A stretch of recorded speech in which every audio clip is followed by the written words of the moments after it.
What's up, friends? My name's Aaron Ciotti. Everybody calls me Ciotti. I was not ready again. Hi, guys. Welcome to Whoop Wednesday. It would appear that I've crashed into a tree in the past. I have to get batteries on the charger, too. What lights did I forget? Did I forget this light? I forgot this light. Let's turn this one on. Tonight, we're going to build the ultimate Freestyle tinywhoop. What do you think of that? We're gonna build it and then should be able to fly it. As long as I can get ELRS set up, we will give it a flight. At the worst case, we'll just get it built. Why am I out of breath? Let's pop out the chat and get that opened up. Hey, look at all you beautiful people. Kevin Sumner was first, Third Eye Vision was next, Kiz Bartlett, Kevin Sumner again, 16-bit FPV, Aaron FPV, Frank Nicholas, Paul McDonald, A Cable, Stank Beef, huh? Stank Beef has arrived.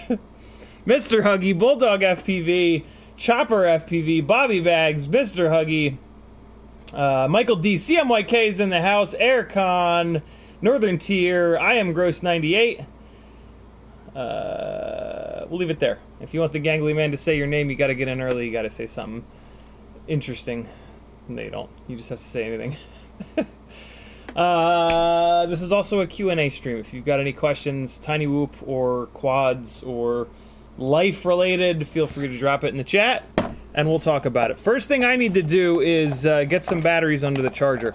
We'll have plenty of time for these to charge, because it's going to take a minute to get this build done. And of course, there'll be some amazing questions, as usual, I'm sure.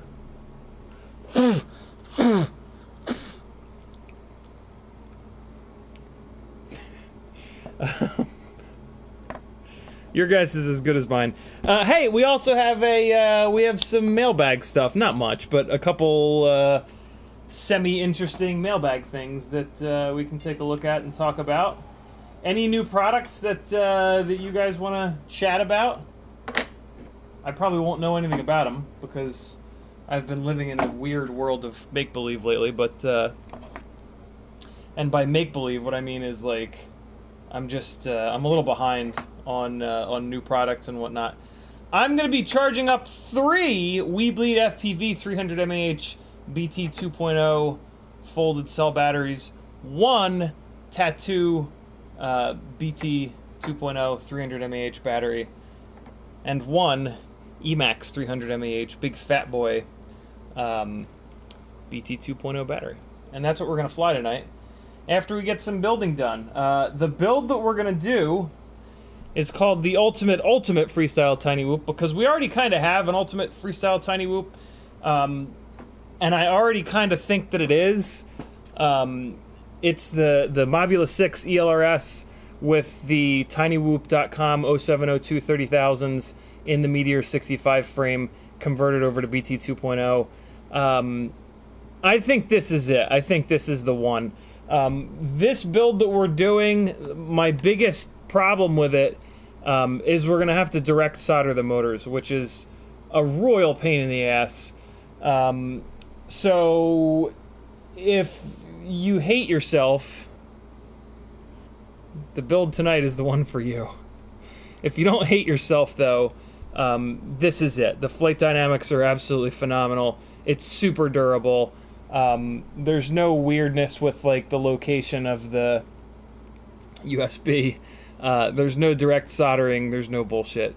This is really the one, but we're gonna do this other setup here because if you're willing to punish yourself, this should fly a little bit better. This should be 0.5 gram to 1 gram lighter because of the Diamond AIO versus this rig, which has the full size HappyModel ELRS AIO.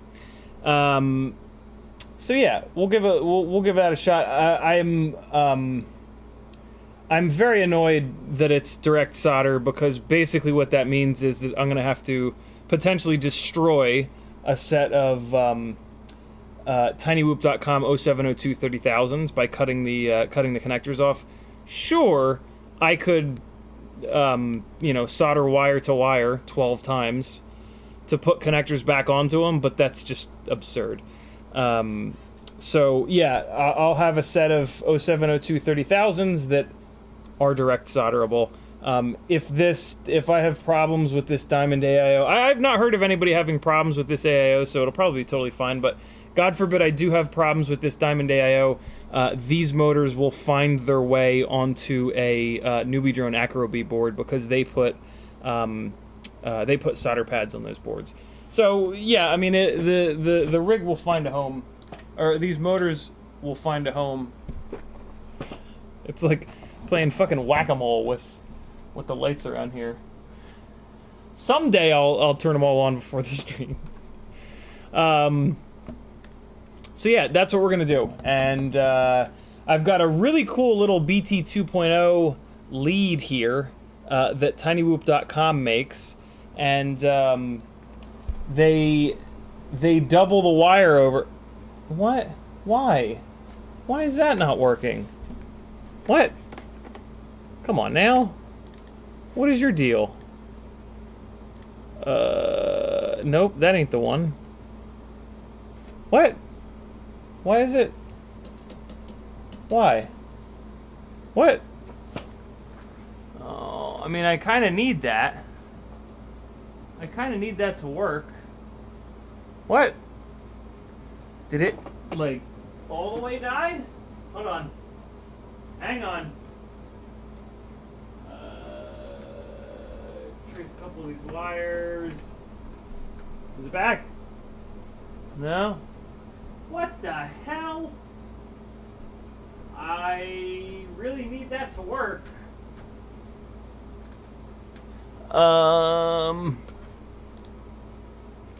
Stand by, friends. I can just switch the cameras, but there's no reason that this should be dead. Bueller? So it's this right wire here. Where does this wire go? It goes over here, and then it goes... Oh, this is the wire that goes to the... I have this on a little USB extension. Did that fix it? Not yet. Where's that little... Maybe the little extension that I have it plugged into shit the bed. Could that be? Alright, unplugging it. Plugging it back in. Come on, goddammit. Get in there. I was very weirded out using this little... Hey! Using this little USB extension. If that happens again, I'll have to figure something else out. But we're back. And we're a little bit crooked. Let me fix that. Let's fix that. Come on. Come on, stop it. Alright, it's white. Come on, ball head, please. Could you just... There we go. Okay, so... Let's get that over there. That looks like it's about right, isn't it? Wait, no, I want to get it down close so you guys can really see what I'm doing. And... Let's see if that's good. Nope. Nope. Is that less crooked? Maybe? Maybe? Maybe a little less crooked? Here, I'll just, well, what the hell's going on? Why is that sitting weird like that? Oh, didn't mean to do that. Oh boy. Now the mount's moving. Okay. So now we're gonna go like that. And blah blah blah blah blah, soldering, blah blah blah, working, blah blah blah. Cool. I think we're good to go. Hey, unbelievably, this is my full-time job. If you want to support me, head on over to CiottiFPV.com. Million ways you can do so. Every once in a while, I do special stuff. Right now, I'm doing sticker packs. Get yourself some limited edition stickers. You got to pick either the round Micro King sticker in matte finish, or this is a window cling. You can put this on the inside or on the outside of your car window, or any piece of glass. So you pick either one of these, and then the rest of the sticker pack is my new logo. One of them's a magnet, one of them's a regular old sticker. $10, PayPal me, CiottiFPV.com. And yeah, I'll mail you a sticker pack. I got the stamps right here. I'll get it right out. And you can enjoy supporting the people that make the content that you like to watch and put some cool stickers on stuff. What's not to love about that? You know what I mean? in the PayPal, just give me your address and tell me either the round sticker or the static cling, and I'll send you some stickers. CiottiFPV.com has a million other ways you can support me. Patreon helps me out the most. It's $3 whole a month, 10 cents a day. Join it. Lots of benefits. Full access to the Discord channel. Hey, I've got two people. I've got two people for the stick end fund now. So if you have an M3 radio, one of the perks to joining the Patreon is you get access to every single M3 or M4 stick end ever made to be shipped directly to your door, so you can try them all and figure out which is your favorite. This is the M3 kit. It's now going out to 2 people. I would love to put a third label in here for it to go out to 3 people. I like these kits to go out. I put a bunch of extra labels in them. I number those labels, and then when you're done trying them all out, you slap the other label on the outside and it goes to the next person. They do the same and it goes to the next person.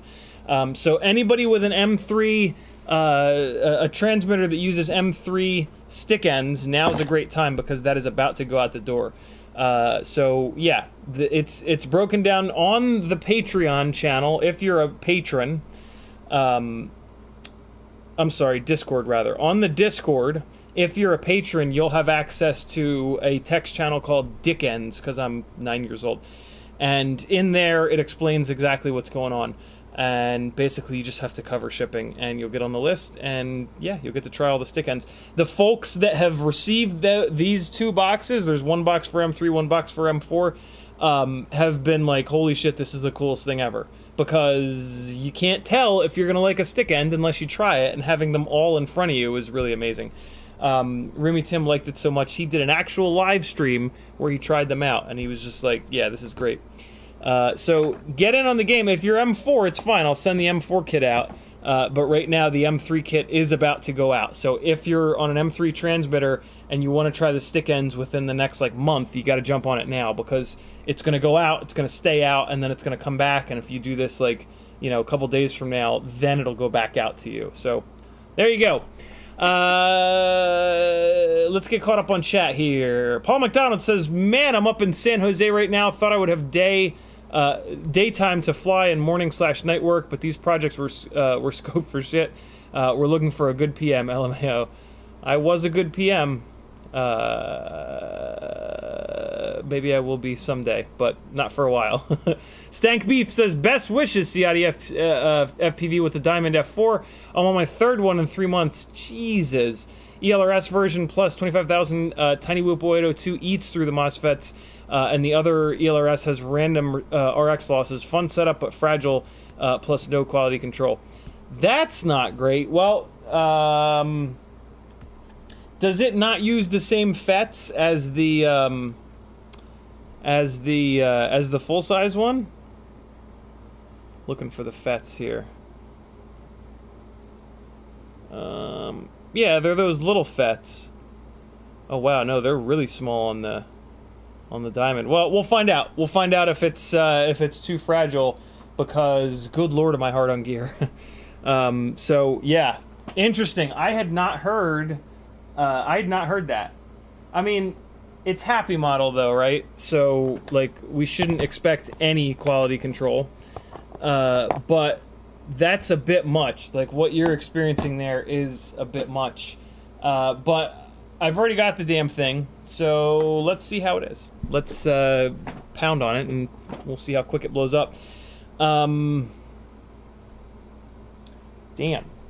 If that blows up quickly, I'm going to end up having to put these motors on a newbie drone AIO, which is fine. At some point here, I'm sure newbie drone will come out with an Acro B that has either Crossfire on board, or ELRS on board, or something else, not FR Sky on board. My current issue with and we're going to fly this rig tonight as well. So this is an attempt at a really good freestyle tinywhoop with the Acro B board. I mean, this is going to be really good, but the ultimate builds is just quite a bit lighter. And the main thing about the AcroBee boards is they only have FrSky on board, and so you've got to put an external EP2 or some other ELRS receiver, and that adds a chunk of weight. And I actually prefer the Newbie Drone AIOs because they're just better built. Like the HappyModel stuff, quality control is just so bad. So yeah, I really do prefer the Newbie Drone AIOs. You know, I've been talking about that for years, literally. But yeah, nowadays with Express LRS, there's like a real performance benefit to that in terms of latency and whatnot. So it's yeah, I don't know. Maybe what we'll do, maybe if this Diamond blows up, what we'll do is direct solder those motors to this rig, and then... Oh, wait a second. No. These have PCBs on them. Oh, we're fine. We're fine. I forgot. These tinywhoop HappyModel 0702s have the little PCB with the solder pads. So yeah, I'll be able to just so that is what we'll do. What we'll do is if this Diamond AIO blows up, I'm not going to buy another one.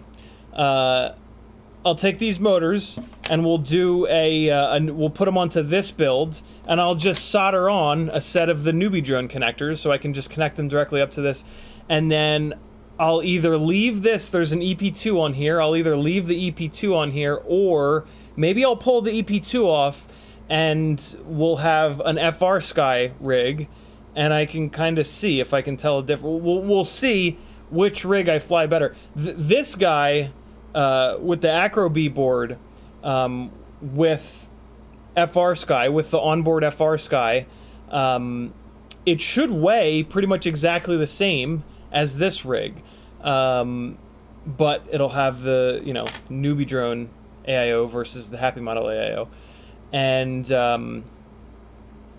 yeah, we'll get to see which one I fly better. Hey, and by the way, on the new Newbie Drone 4.3 hex, the rates are fixed, so I'm actually really excited to fly this tonight because it's yeah, the rates are working properly as they should have from the get-go, but there was some weird issue with the 4.2s, with the Betaflight hex, Newbie Drone hexes of 4.2, and the rates were just not quite right.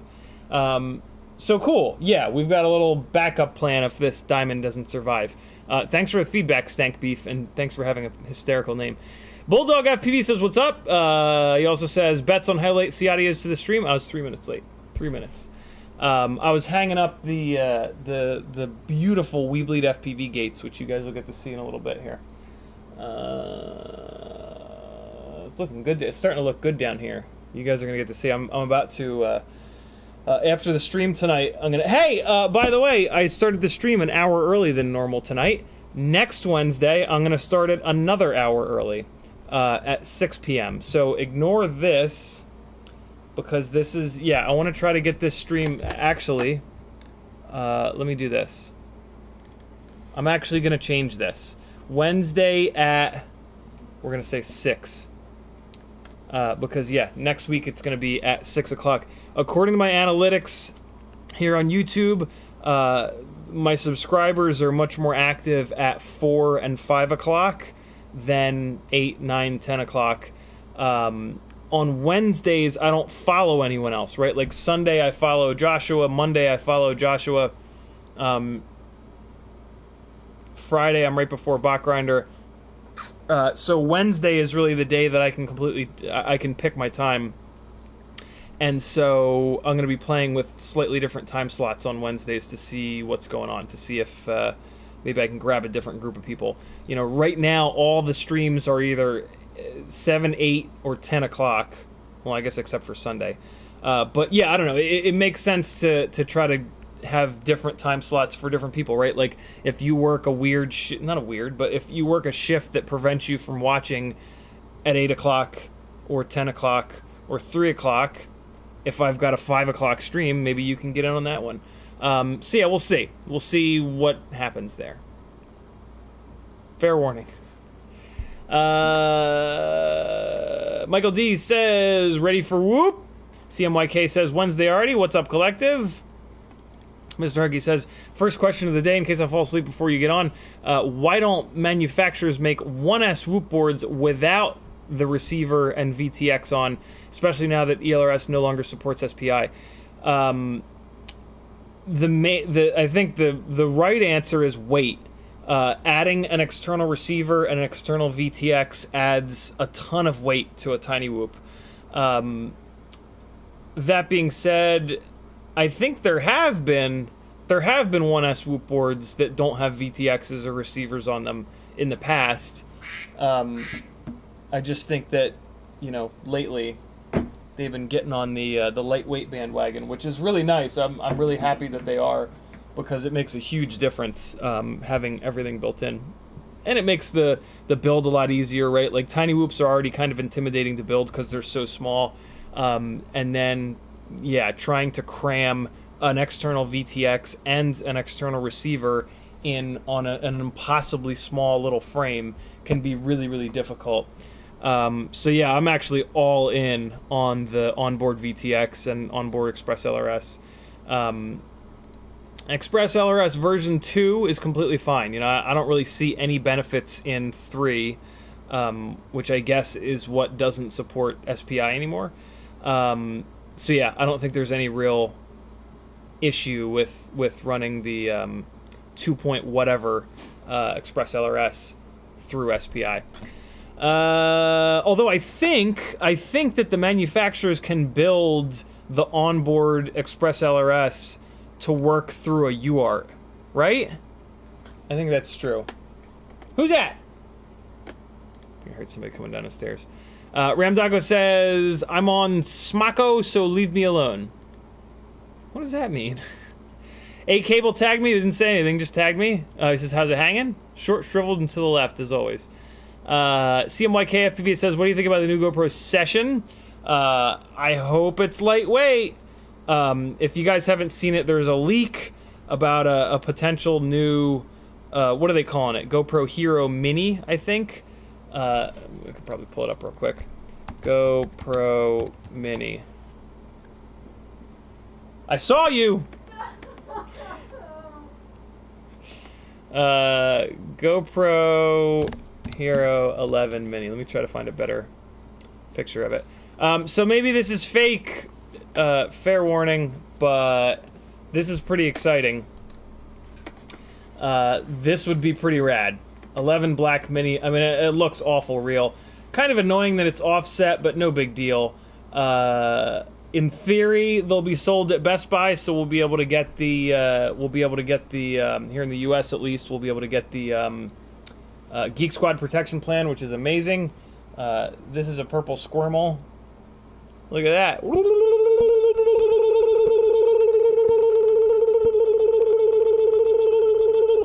It's Felix's. They're here next to me. It's yours. It's mine. It's mine now. They gave it to me. Put it on my shoulder.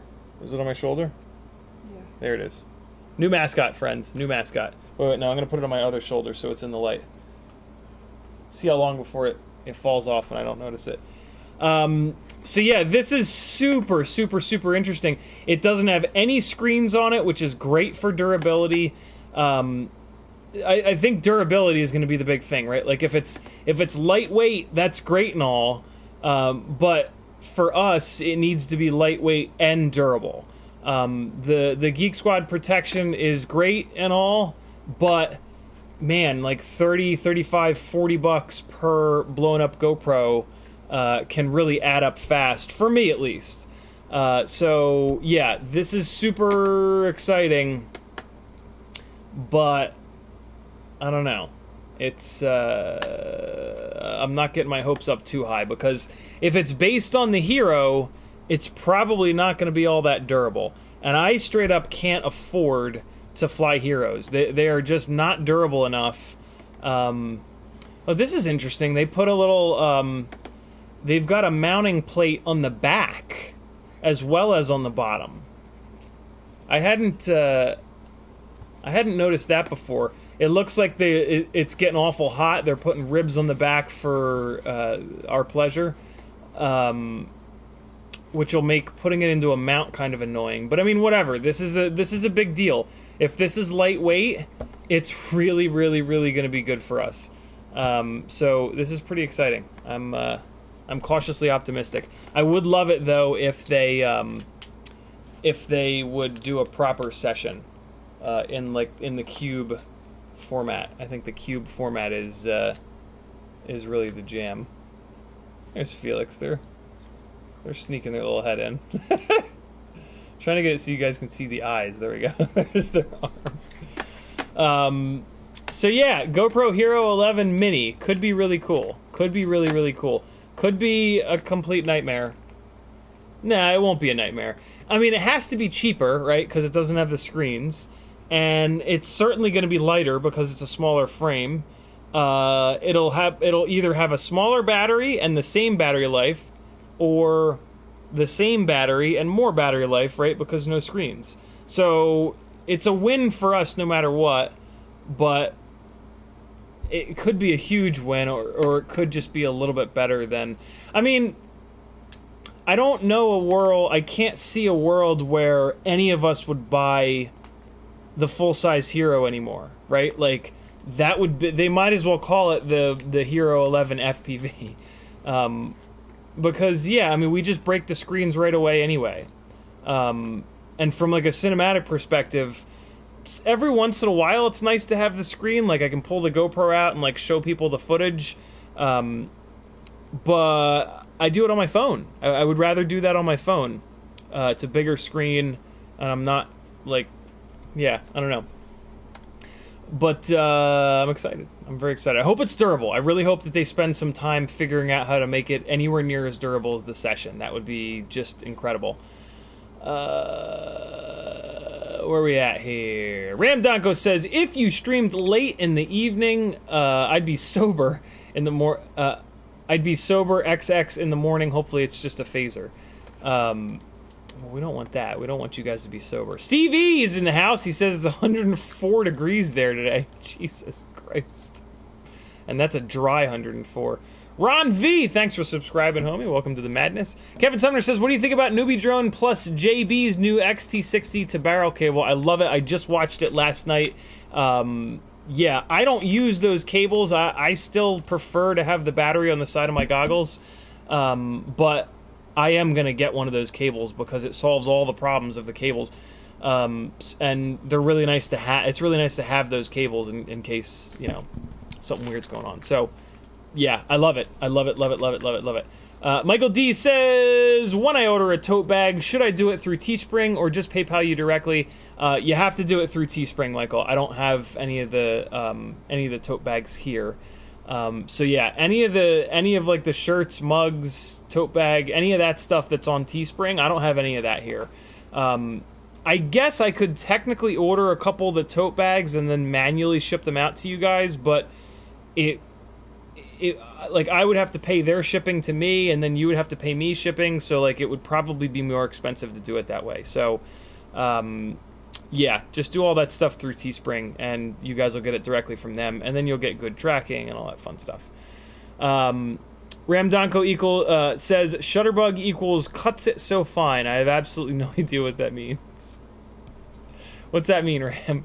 Kevin Sumner says, you need to get all those lights on a single switch, like a power strip, maybe two-prong extension cords. Man, I wish. The different lights that get turned on are kind of all over the place.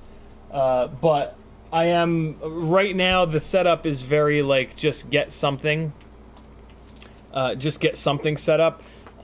This wall needs to get painted, so this whole desk is going to get torn apart.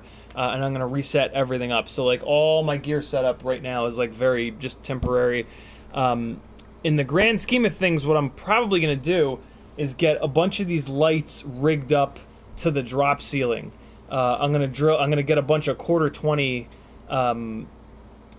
screws coming out of different spots in the drop ceiling so that I can just screw studio-style light mounts directly in there, and then I can run the power cables up into the ceiling. The one thing that I forgot that I wanted Ken to do, electrical-wise, while he was here, although my God, he did so much other stuff, was I wanted to get an outlet or two up in the ceiling, and I just forgot. I think I mentioned it once, and then we got busy with the 8,000 other things that we were doing. So yeah, I'm gonna get 1 or 2 outlets up above the drop ceiling so that I can then get these lights wired up into those. And I have and most of these lights that I'm using are on are run through an app on my phone, so I'll be able to turn them off and on even though that they're hard, even though they're hard plugged in. So yeah, I want it to be as clean down here as possible. Like I have like a big ugly light stand hanging out here. These are also the light stands I use for still photography. Not that I've done that in the last decade, but yeah. So it's all kind of temporary at the moment, which is why I got to hit so many different switches. I'm also kind of playing around with like where the lights are gonna live. So there's a lot of moving lights around right now to see how to get, you know, just red light over here and then just purple light over there, and how to get Felix's head to bob around. Look at they're like peeking right next to the fecal deletal fund. Kevin Sumner says, and you also need a USB hub. I actually have 3 USB hubs on this current setup. I've got 20 USB ports up under the desk, and then I have another hub up here on top of the desk. So I've got USB hubs coming out my ass, Kevin. What else is going on here? Marius FPV says, how much time lasts... I think what he's trying to say is how much time does a tinywhoop ESC plus flight controller last you, usually? They don't really fail on me. I can't remember... The HappyModel ELRS AIOs have been through a ton of abuse, and they've been completely fine. The Nubiger and Acrobees have been through a ton of abuse. I have had one of those let go. I believe it was the gyro. But yeah, the tinywhoop AIOs are pretty durable in most cases. What is on my arm? Oh. Ramdonko says, oh, flight controller, one of those diamond things. Are there 2 400 milliwatt VTX 5-in-1 versions, CiottiFPV and all? There are.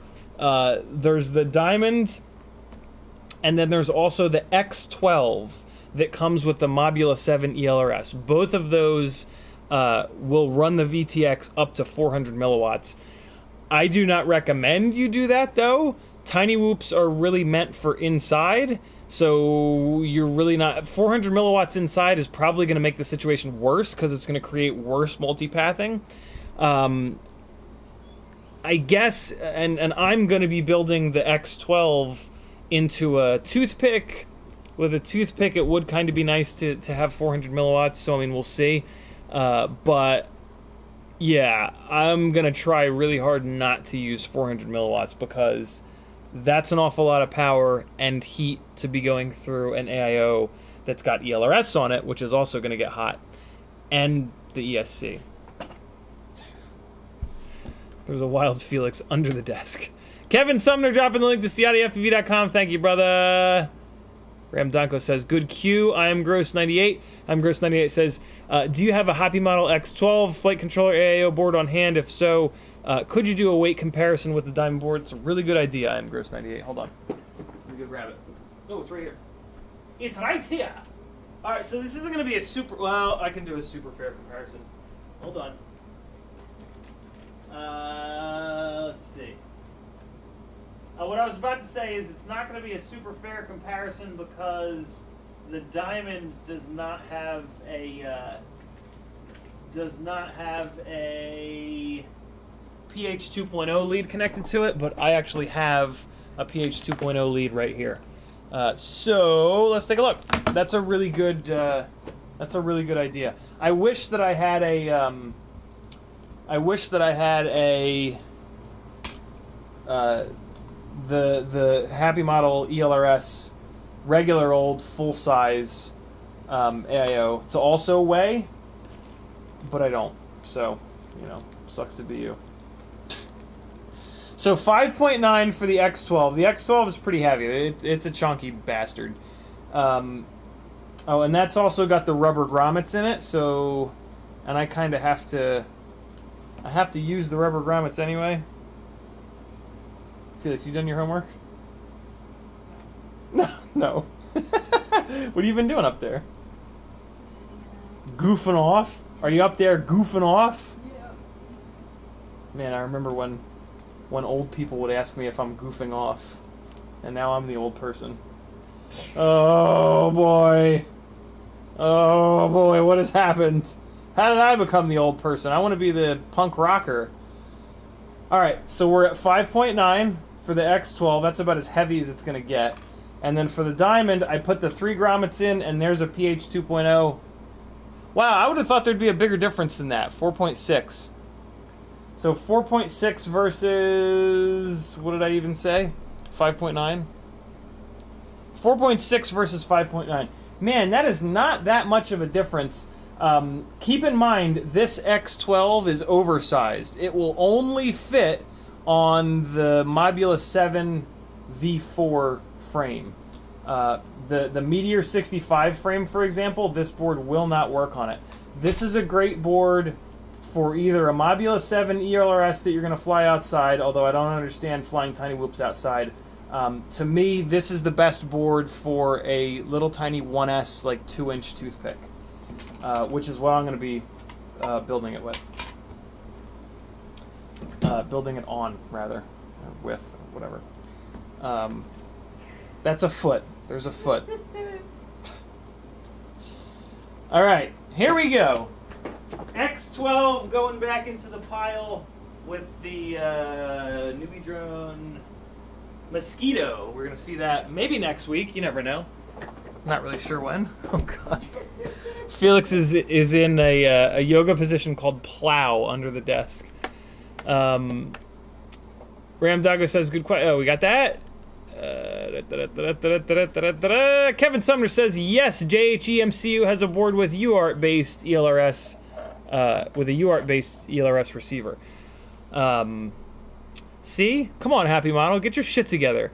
Andrew S. says, Flywoo did internal UART Express LRS. I would be flying it, but for DOA. You got one and it was DOA, Andrew? That's not good.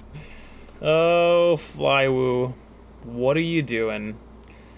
YouTube just did the thing, scrolling back up.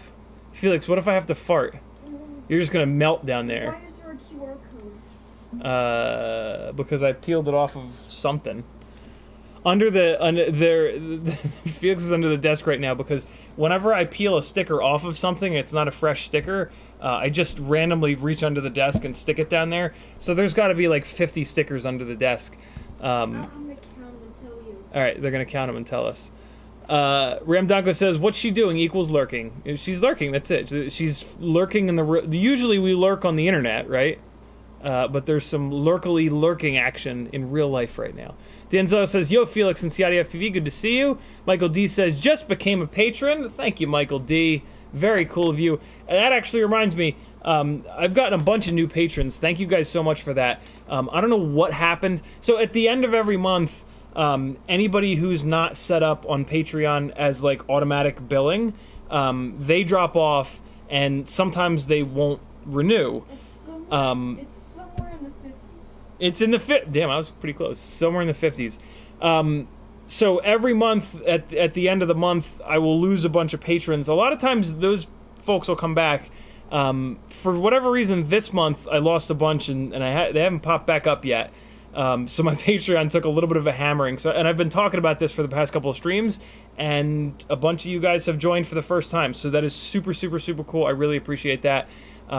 Patreon is what allows me to do this full time. So if you like this content, if you like me thinking about FPV for the 8 hours a day that I would normally be in an office, thinking about being in an office and how miserable I am, yeah, Patreon is how I'm able to do that. And that's how I'm able to do more testing, buy more stuff, think about more stuff, you know, different combinations of parts and whatnot. So if you like the stream in its current format, help me keep doing it full time, because I just can't put this much thought into it if I have to go out and get a real job, right? And the cinematic work has really slowed down, so I can't really rely on that at the moment. So yeah, thank you guys.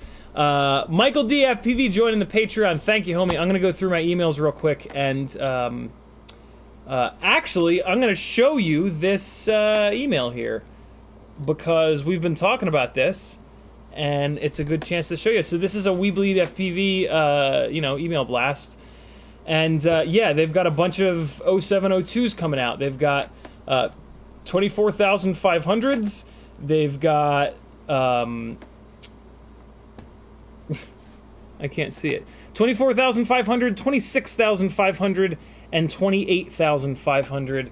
The tinywhoop 0702s are all sold out. So these 28,500 kV We Bleed, looks like they're called Gore Edition, which is awesome. That's really going to be the best of the 0702s.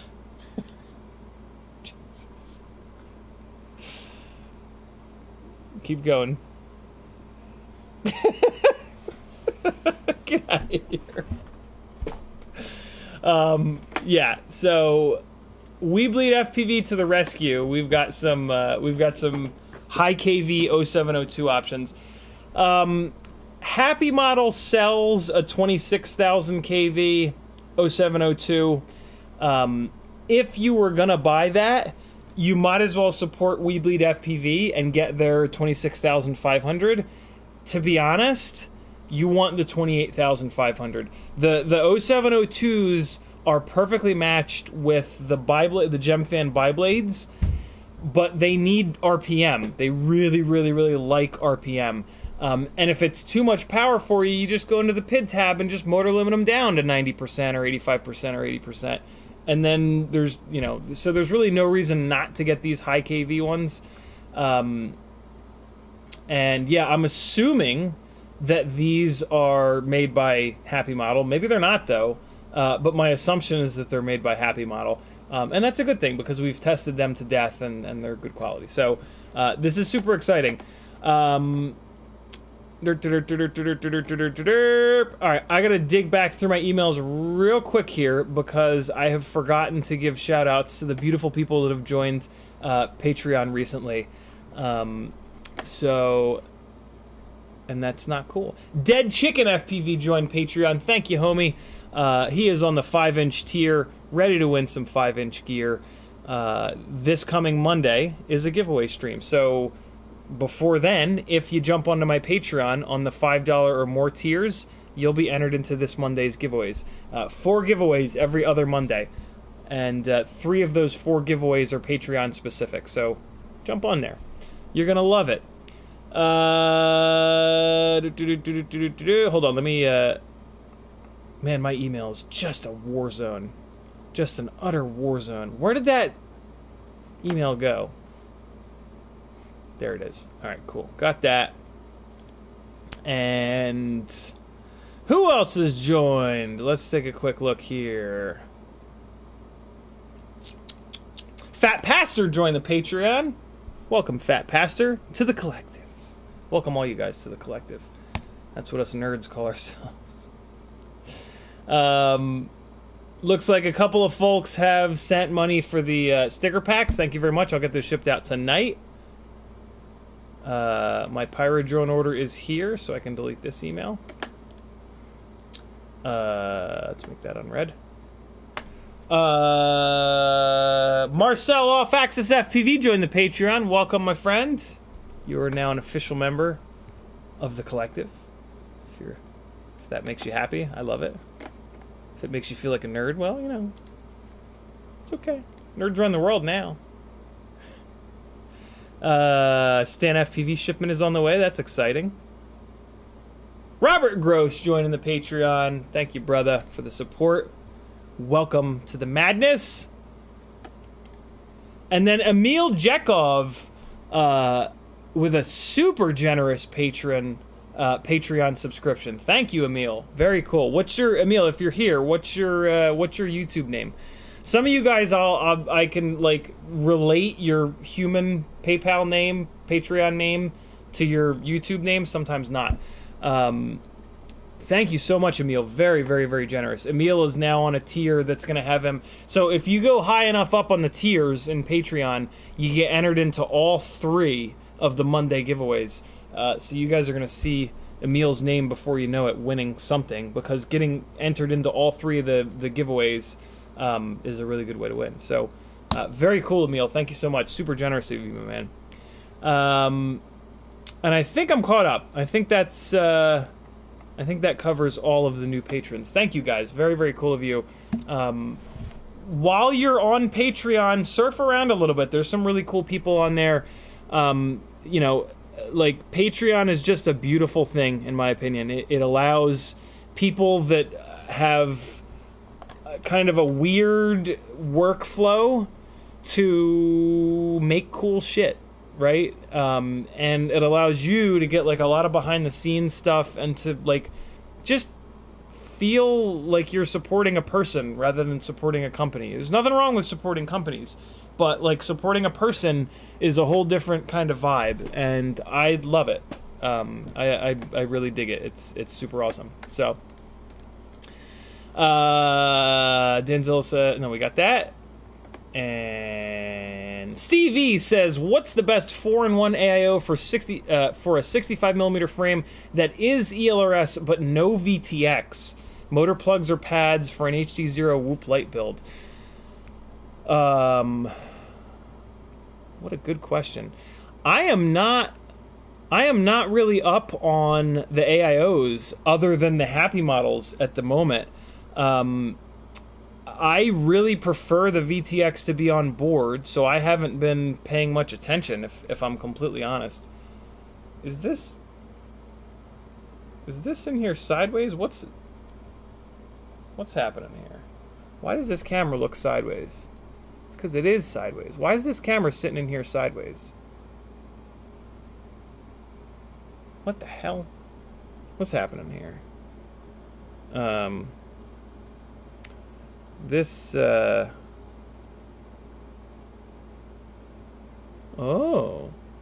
look at that. Alright, so I actually need to, have you guys ever tried to fly with a crooked camera? Look how crooked that camera is. I'm glad that I noticed that. I guess it's kind of hard to, nah, you can see it, can't you? Look how crooked that camera is. I gotta fix that. It is incredibly difficult to fly when your camera is either rotated or when it's looking sideways. If you try to shoot gaps, you'll never hit the gap properly because everything is kind of off center. If the camera is rotated, what'll happen is you'll level the horizon and you'll just slide around. You're like, why the hell am I sliding around? If the camera is like that one and it's tilted to the side, you'll just fly sideways all the time, and you'll be like, why the hell? Man, Stevie, that's a really good question. Chat, what do you guys know of? Do you guys know of any Express LRS AIOs that do not have the VTXs built in? That's gonna, I think that's gonna more be like a toothpick AIO, and my toothpick knowledge is not up to snuff. Speaking of toothpicks, on the Discord, I asked the question last night in the toothpick text channel. Does anybody know of a good bind and fly toothpick? I know I actually asked that this morning. So yeah, if you know of a good bind and fly toothpick, do me a favor, drop the name in the Discord.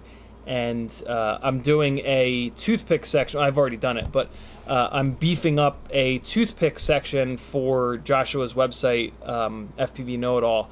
And we want to include a couple of bind and flies, and I just don't know the bind and flies at all. So do me a favor and don't just recommend the only one that you've ever bought.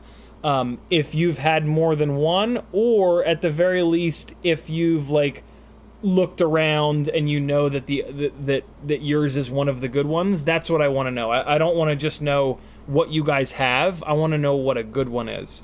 So if you've only ever bought one, if you've put a couple of 100 batteries through it and it still works, I would like to know that. But yeah, if you've only had one and you haven't like done the research to know that it's really good, you know, that doesn't really do me much good, right? Like, I want to know ones that are that are known to be reliable, that there's not a ton of horror stories out. So I mean, for the most part, BetaFPV rigs are kind of out because we just know that Joshua and I have kind of decided that we don't really want BetaFPV rigs on there because like there's just so many stories of bad quality control. If you know for a fact that one of their toothpicks is the exception to that rule, awesome. I would love to know that, but for the most part, we keep BetaFPV stuff off of that site because, yeah, a lot of people that site gets a ton of traffic, so we would rather recommend something that's a little bit more expensive but better quality, so that, yeah, I mean, because Joshua deals with that fallout, right? When he recommends a product and somebody buys it and it blows up, they email him and say, what the fuck, man, why would you recommend this? It's a piece of garbage. So we try to keep stuff, we try to recommend the more quality products on there. Ramdonko says tight lightweight builder equals Shutterbug. Oh, okay, yeah. Mr. Shutterbug does build very lightweight, really cool stuff. June Logo says introduce your stepson to us. They have now run away. If they want to be introduced, I will leave that on them. I'm not going to, like, you know, hey, introduce yourself. If they want to be on, they can, or if they just want to peek up in the corner, that's cool too. Ramdongo says open ceiling, cheap urban look, CiottiFPV, and hello mini Ciotti Felix. Forgot that was forgot though it was Max. Wait, what? Pop-up Felix. Nice. 404. Wait, no, 404 is not pop-ups blocked. Felix pop-ups have been blocked. They ran away. Kiz Bartlett says finally got my Whoop Store V2 charger today. What a beautiful charger it is. Yo, I want to buy one so bad, but I have so many tinywhoop battery chargers that it's just ridiculous. I can't. I have 1, 2, 3, 4, and there's probably a 5th floating around. I can't justify spending money on a 6th tinywhoop battery charger. I know that it's the jam. I know that it's great, but like I've got chargers in every corner of the room for charging up tinywhoop batteries, so it's all good. But if you don't have 5 tinywhoop battery chargers right now, the Whoopster, or whatever the hell it's called, is absolutely the one to have. Yeah, Whoop Store. That is the one to have for sure. Brandon's Baked Bean says, what KV motor are you using on 75mm Whoop? 25,000? I have 25,000s on the way. 22,000s working great now. I don't know if I want the 25,000s on the newbie drone Mosquito or the Mob 7. Yes, I have 25. Well, no, I have 30,000 kV on my 75mm rig, which is, where is it? Uh-oh. Hey, there it is. I've actually got the 30,000 kV tinywhoop HappyModel EX, or HEX as tinywhoop calls them, 0802 30,000 kV motors. I'm pretty sure though that I'm gonna pull these motors off and put them onto the HDZero 65mm rig. This flies awesome, it really does, but it doesn't fly as good as this. And like, what's the point, right? Like, I'm over, like, for many years I loved just, and I still do, I still love flying just different stuff. It's very fun, but what I love even more is flying the same thing over and over and over again so that I can get good. So this was in this form, like so this, my 75, I've only ever had like one 75mm build at a time, because I just don't, it's just not the deal. It's too heavy. The increase in prop size does not make up for the extra weight. And what I mean when I say that is increasing your propeller size will keep the rig from sliding, but the increase in weight makes it slide more.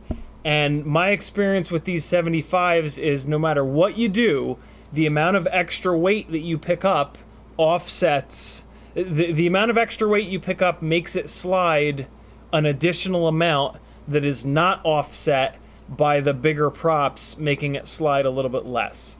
What you do get on these rigs is runtime, but I don't care about runtime.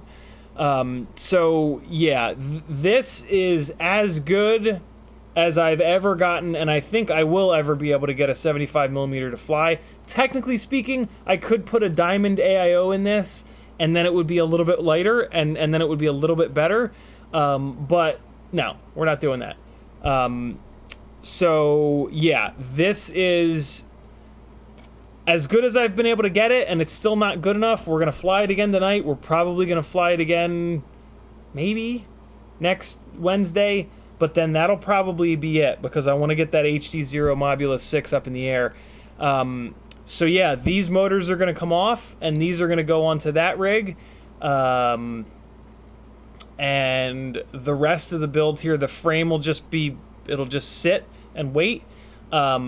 The AIO and the camera on this are going to get put into a Meteor65 frame with the Weebleed FPV 0702 28500s, so that I have an almost identical rig. Well, that's annoying because now that makes me want to save these 0702 30,000s so that I can have two completely identical rigs, and then I could use the Weebleed 28,500s with this center canopy. But no, we're not going to do that. This is fine, and that'll actually be fine because then we can test the Weebleed motors against we can test 28,000 kV versus 30,000 kV on completely identical rigs. So yeah, that's fine. But yeah, so that's kind of where that's at. What I will say is these 0802s really are maxed out in terms of their stator volume on these 1.6-inch biblades. When you match up any 0802 with a triblade 1.6-inch prop, it's no good. That is too heavy of a prop for the 0802 stator volume. So with an 0802, if you're going to run it on a 75, you want to run it on these biblades, and just like the smaller biblades, these things love RPM. So 25,000 kV for me would be like my absolute bare minimum. Like I said, these are 30,000 kV. We'll fly them in a little bit. If I were gonna keep this rig together, I would get EX 0802 25,000 kV motors and put them on, and then I would hope to hell that Jesse gets more of these EX 0802 30,000s, because this is the setup right here. Like, this is it. If I was going to keep a 75mm build together, it would be exactly this. Mob 6 canopy, camera, AIO, Mob7 ELRS frame, 0802 30,000s, and the Gemfan biblades on BT 2.0. So yeah, and you'll see tonight, this thing has mega power, mega power. It's really kind of nutty. Speaking of, those batteries are half done, so we're halfway there. Great questions, everybody, as always. I have an original OG Nintendo hooked up. I took a picture on my Instagram stories the other day. That's been kind of fun. I was playing RC Pro-Am for like 45 minutes the other night. Kevin Sumner says, I just remembered HappyModel made an AIO with a UR ELRS, but it was 900 megahertz. That's interesting. Dan636 has arrived. B-Man has also arrived. What's up, guys? Kiz Bartlett says, it's a Steve Buscemi camera angle. Which camera angle is that? Hold on, let me get the live stream info back up here. There we go. And Michael D says, for an ELRS AIO without a VTX, the HappyModel SuperBeeF4 Lite is the board that is used in the Mob6 HDZero and doesn't have a VTX. It's currently on MakerFire. There you go, Stevie. We're going to be taking a look at that AIO either next Wednesday or the Wednesday after that when we get that Mob6 HDZero up in the air. Mr. Huggy says there's been a lot of discussion on the toothpicks about what the good toothpicks are. Yeah, I've seen some really good suggestions over there. Keep them coming because yeah, I need to kind of sort through it and look what the most people are kind of recommending. McConnell Studios is in the house. He's been at Burning Man. He says, headed back from that thing in the desert. Looking forward to catching up on your streams. Very cool, brother. Hope you had a blast. I mean, how do you not have a blast at Burning Man? Not that I would know, but it just certainly looks like you can't have anything other than a blast there. Michael D says, get some RCN Power 1002s for the Mob 7. That is what I'm going to do for my Mob 7 HD ELRS. I don't think they make those in a high enough KV. And they're also too heavy. A 1002 for indoor work is going to be too heavy for a Mob 7, and in my opinion, you know, tiny whoops are for indoor only. So yeah, for me, I didn't think I've been really surprised by these 0802s being able to handle these bigger propellers. I really thought that 0802 was too small, but I was wrong. Aaron Charleston says, have you tried a fractal build yet? I'm pretty rough on my motors, and they're holding up as well as all the plastic frames. I have not, Aaron, but I do have a 65 millimeter fractal frame that I am going to try on the Mob 6 HDZero. After I get it, I'm going to figure out what motors work best, and then I'm going to move it over to the fractal frame. I love the idea of a carbon fiber X-plate, basically, but I've had a really hard time with that in the past. The Cockroach 75 frame is a joy to tune and fly, but then when you crash, what happens is the carbon fiber doesn't flex like a plastic frame. So the carbon fiber holds the motors really strong, and then when you crash, the duct gets pushed into the propeller, and that gets pushed into the motor, and it just loads up the motor bell. And the situation that I had is that, like, every couple of crashes, it was breaking a motor bell. You know, these little tiny whoop motor bells are only 1 millimeter. I think the answer is to go with a motor that has a 1.5 millimeter shaft, but there really aren't any in the 65 millimeter world other than the HappyModel 0802. Is it a 22,000? I think it's a 22,000 that comes with the Mob 7 ELRS, but that's not enough KV, that motor. So yeah, I'm trying to be optimistic about that fractal frame, but I hope that I don't have the same issues with that I did with the Cockroach 75 frame, because yeah, durability is a big deal, and I crashed constantly and really hard. So, but yeah, we'll see. I love the idea of the fractal setup. Although the other thing that kind of worries me is how the camera is mounted. I don't like that TPU camera mount. I've heard from the people that crash hard that they break the cameras and the AIOs a lot more often. I'm a really, really, really big fan of this Mobula canopy to keep the camera up away from the AIO, and it really does a good job protecting the camera. So yeah, we'll see. We'll see how that fractal build goes. I have a funny feeling that one of those two things is going to bite me in the ass in terms of durability, but we'll see pretty quick, because yeah, I slam these things really hard. Brandon Specpine says, I think I'm going to use 25,000 for the Whoop, and use the 65 millimeter frame for racing, and then move the 22,000s to the Mosquito. That makes sense. The Mosquito will have bigger props. Michael D says, Aaron Charleston, remind me whatever happened to your fractal frame / build. Brandon Specpine says 65 millimeter Whoop with the 0802 25,000s with the 31 millimeter biblades work well then.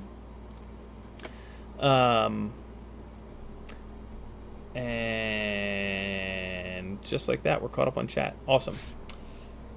Let's get to work because I got a bunch to get done over here, and then we're gonna fly and hang out some more. I'm exhausted again. My sleep schedule is just completely ruined.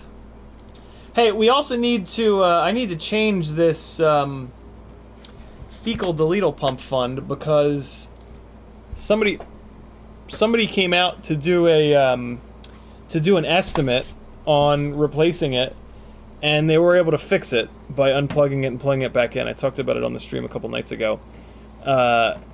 So yeah, I actually need to come up with a whole new fund. And we've already got 512 in there. So, well, let's do this. Let's move it back to the Sony PS. This is an easy. An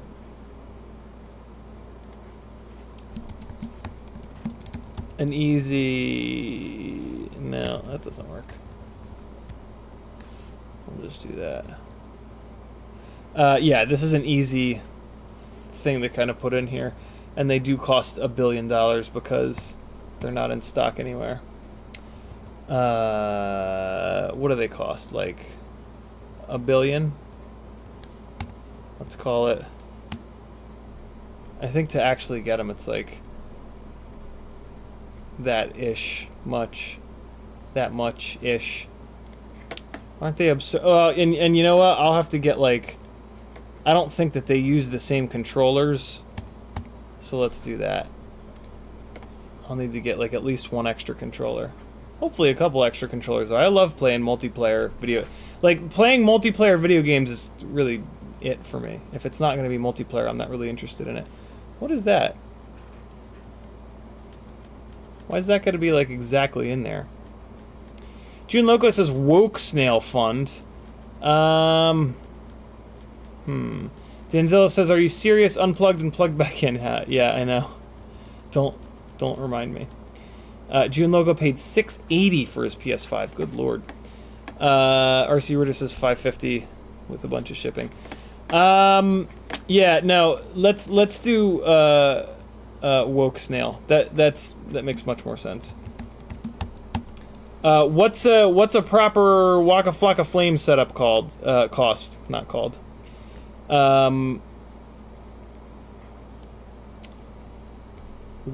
Woke snail.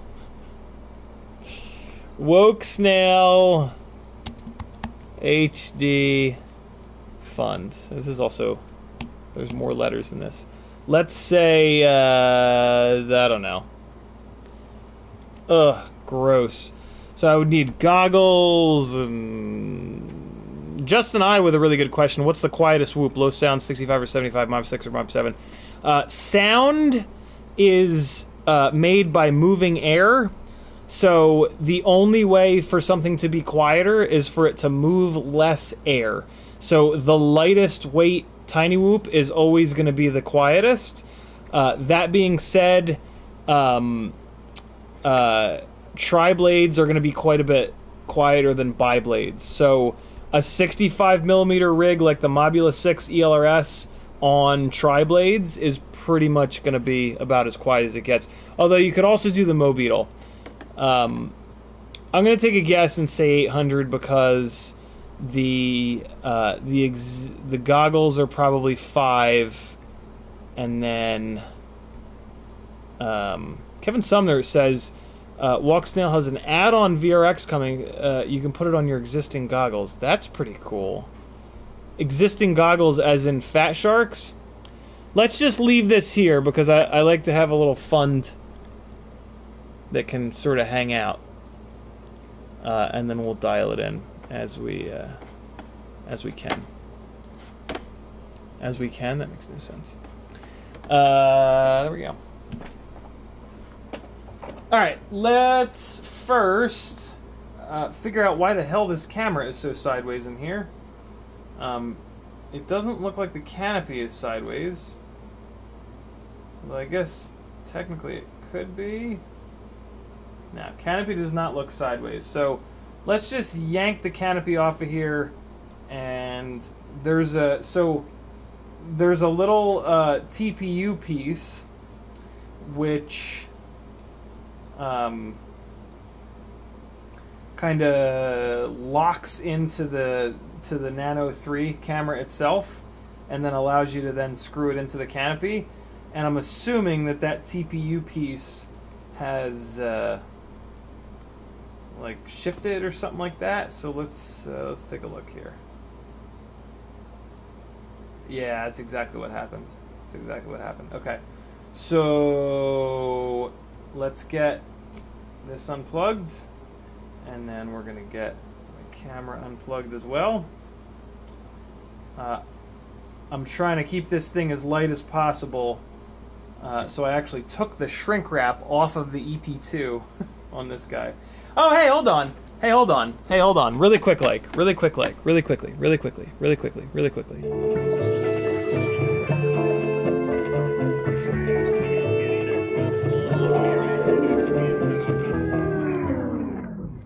Little pirate drone order came in. I picked up a few more sets of the HQ 3.5 by 2.5 by 3s. These are the most pitchy 3.5-inch props that we've got. I like the Gemfan 3.5-inch props a lot better, but they're much lower pitch. Nah, not much lower, but they're a significantly lower pitch. So yeah, unfortunately, these will have to do, which is fine because these are actually pretty damn good. And then I got a set of the HQ biblades. These are the only 3.5-inch biblades that exist. They're probably not gonna make enough power, but I just, every time I do an order, if there's a prop that I don't have or I haven't tested, I just snag it because they're so goddamn cheap and they make the biggest difference in flight performance. So we'll give these a shot, see what's up, and then in stark, hold on. Here, I'll give you the full. Let's go with the full experience here. Ready?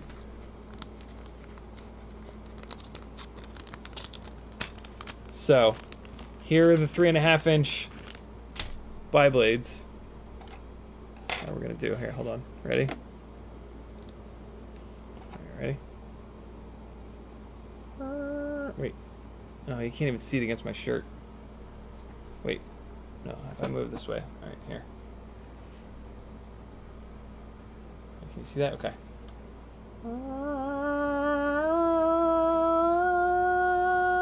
Man, it's really hard to see. How can I do this? I have a dark colored shirt. Wait, no, I know what to do. I know what to do. Hold on. Do it over here. Yeah. Now you guys will be able to see it. It's gonna come down from the top, friends. It's gonna come down from the top.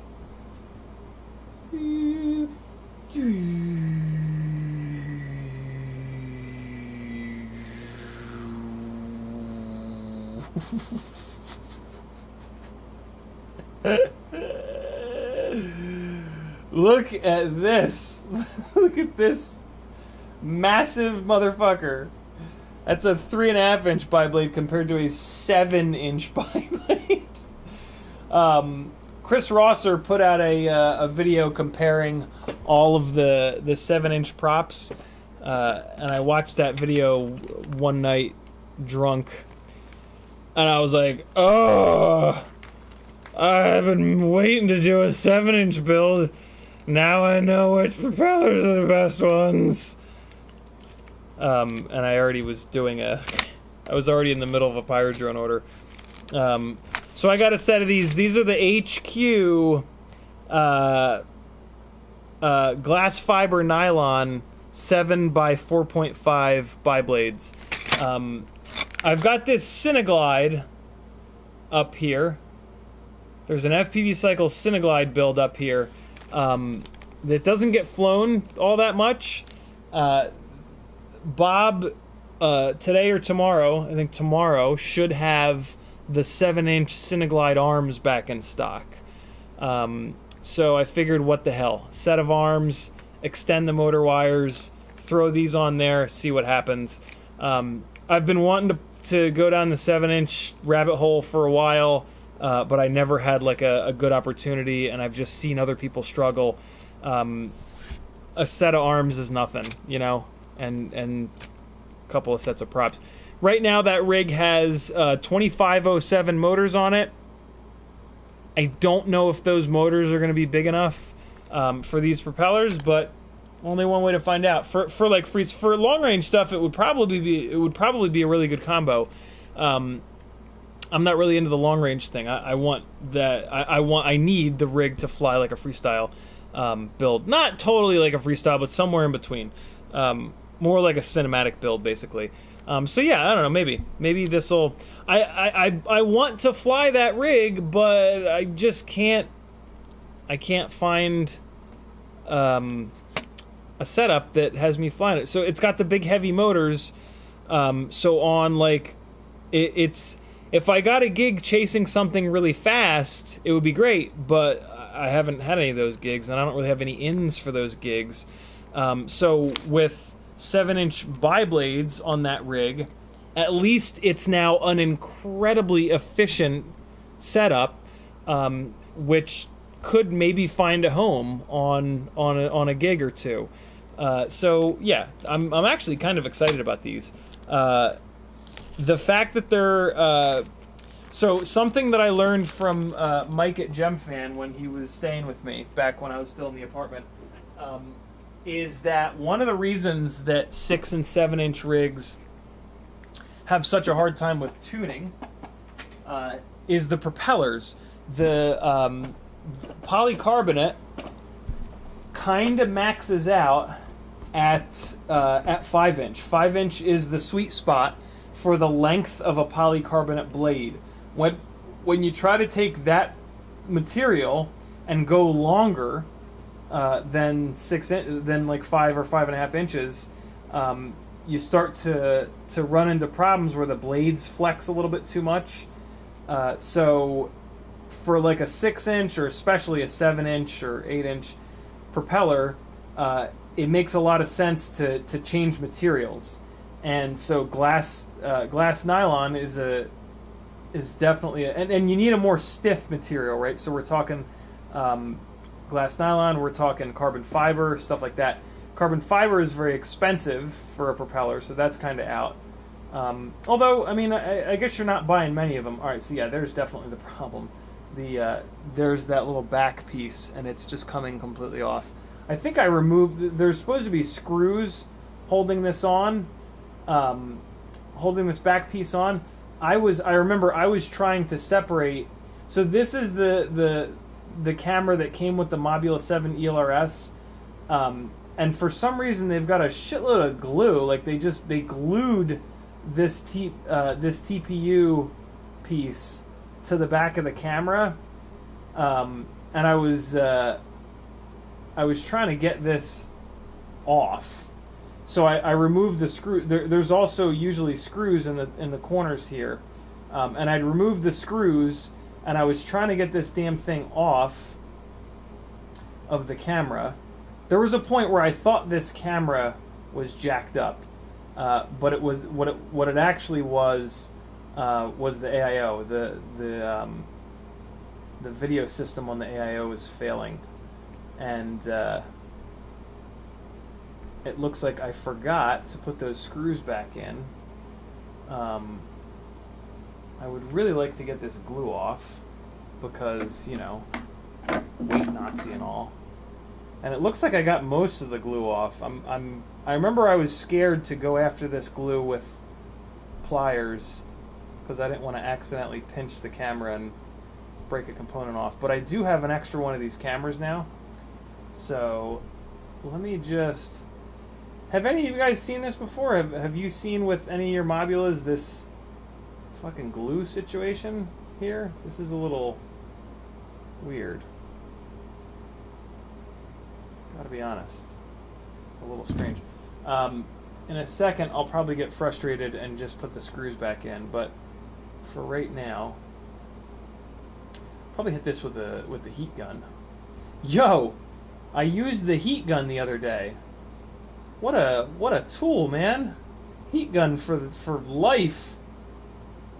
What an amazing tool. I used it to get a bunch of double-sided tape residue off the rear bumper of the Mazda 2. And it worked a treat, as people say. And now I want to use it for everything. What I really want is a battery-powered heat gun. I think Milwaukee sells one. Alright, this is almost free.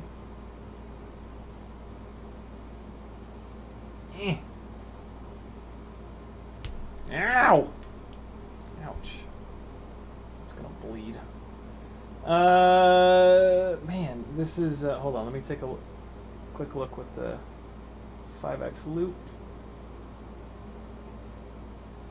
Man, yeah, there is so much. There's just this big layer of what appears to be hot glue in here. It looks like on the left here, though, I can kind of jam a little screwdriver in and just kind of pry this up. So paranoid about hitting something on the board, though. What's up, chat? Kevin Sumner says, "Yup, just like HDZero Sharkbite VRX. I like that." Stevie says, "Did you try the Mobeetle conversion to the TP frame? Better use of the 0702s, in my honest opinion." TP frame. What's the TP frame? TP frame. Toothpick frame. I have not gotten a Mobeetle. The KV that they chose for those motors is just awful. So I have a really hard time spending $100 on something that's going to come with useless motors. You know, these ultimate freestyle rigs that I'm building here are, I mean, you know, this rig that we're going to build tonight with the Diamond, I mean, this is kind of a Mobeetle just with better motors and a better frame. The HappyModel frames are completely worthless. And then the whole like tiny toothpick thing, I haven't gone down that road yet. I will be soon, but yeah, I haven't done that yet. I'm curious, but yeah, just haven't had a moment to do one of those yet. But yeah, coming soon for sure. Coming soon for sure. There will be some Mobeetle-ish builds. And yeah, I've heard good things. I've heard good things about the way that they fly. The best description. There was a while where I was like, I don't get it. I don't understand those builds. And somebody in chat said they think of those like tinywhoop toothpicks, basically, right, as garden bashers. And then I was like, oh, now I get it.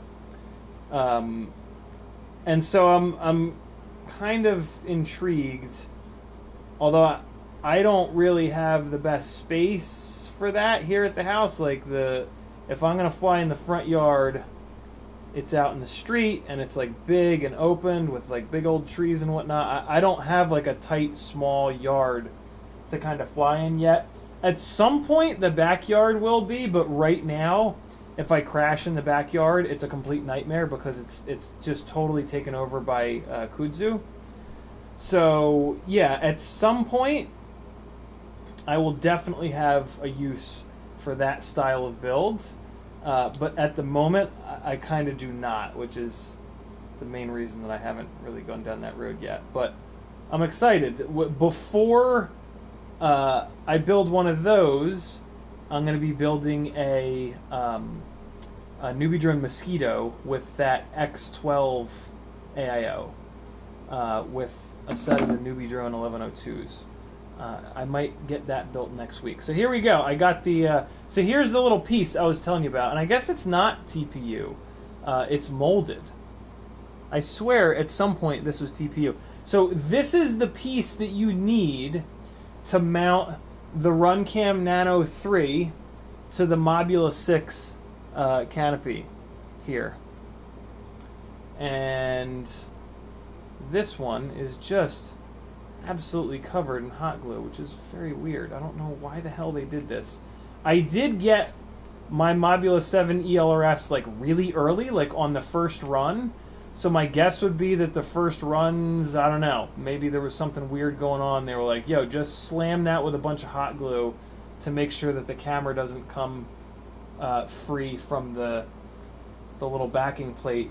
And if I hadn't removed the screws, I would not have had any of these problems. Like I kind of didn't, I probably didn't need to do any of this. I didn't really need to remove this hot glue, other than the fact that it's just bugging the shit out of me. And it is weight, right? Like we are removing every little bit of weight from these tiny whoops that we can, and this is a big chunk of hot glue, and hot glue is kind of heavy.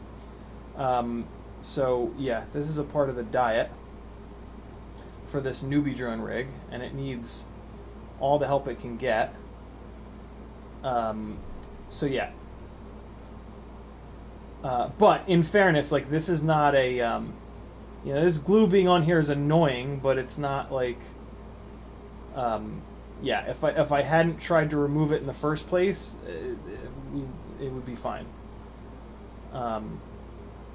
But you know, if this camera ever dies, I will need to remove this hot glue, so might as well do it now while we're talking about things on a live stream, rather than building the ultimate freestyle tiny whoop, which is what we should really be doing.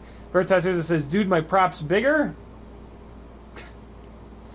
Ryan says, hot air gun on that glue and you can get it off. I actually just did that. It's all the way in the other room.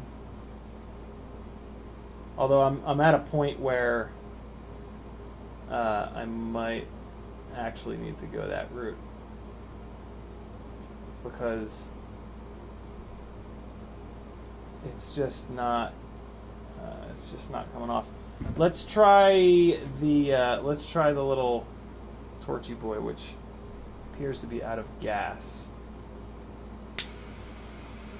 So if you keep your fingers next to the board, you'll make sure that you're not putting too much heat into the board,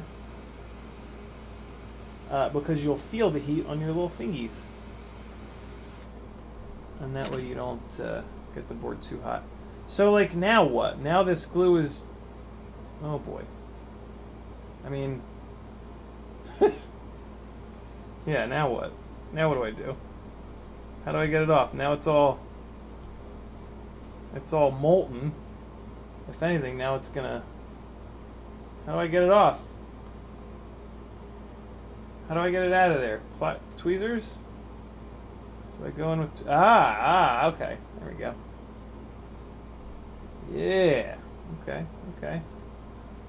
We got this. Get off me, get off of me. Get off the tweezers. Get off me and get off the tweezers. Honestly, I probably have enough of it removed by now to where I can get that mount back on, but it's just bugging me. I mean, look at it.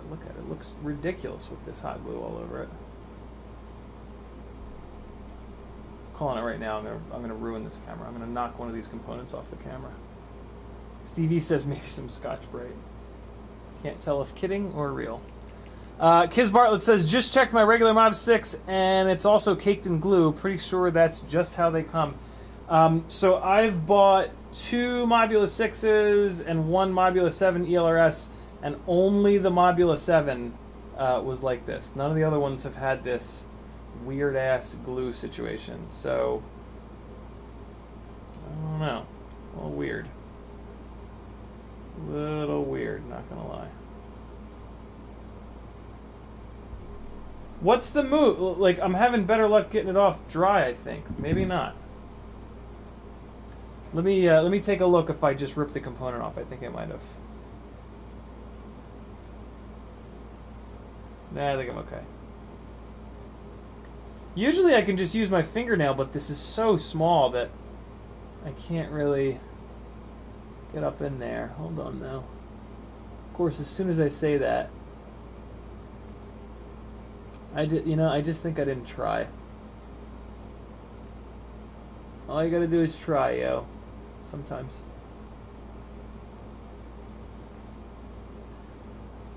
How can I remove this glue once it's hot? I can totally get it hot again, but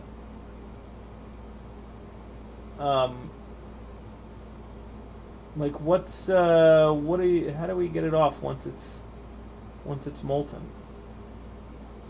When it's dry like this, or when it's cool like this, you just pull it off in like booger chunks of boogers. Rabble Rotorworks is calling for 100% isopropyl. I don't have 100%. I have like 90 or whatever you can get from like Target or whatever. But that is also all the way upstairs. I would love to not have to run away from you guys.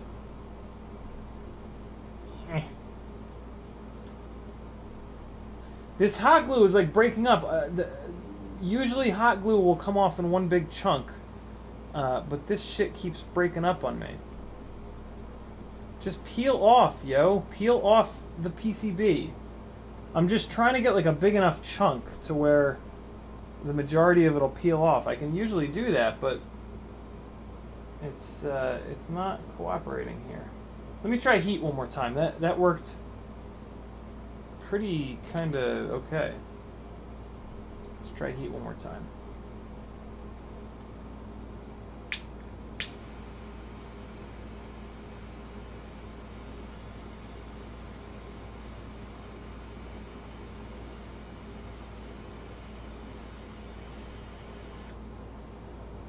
So what the heat's actually doing is it's making it like flatten out, which is kind of cool. I'm kind of okay with that.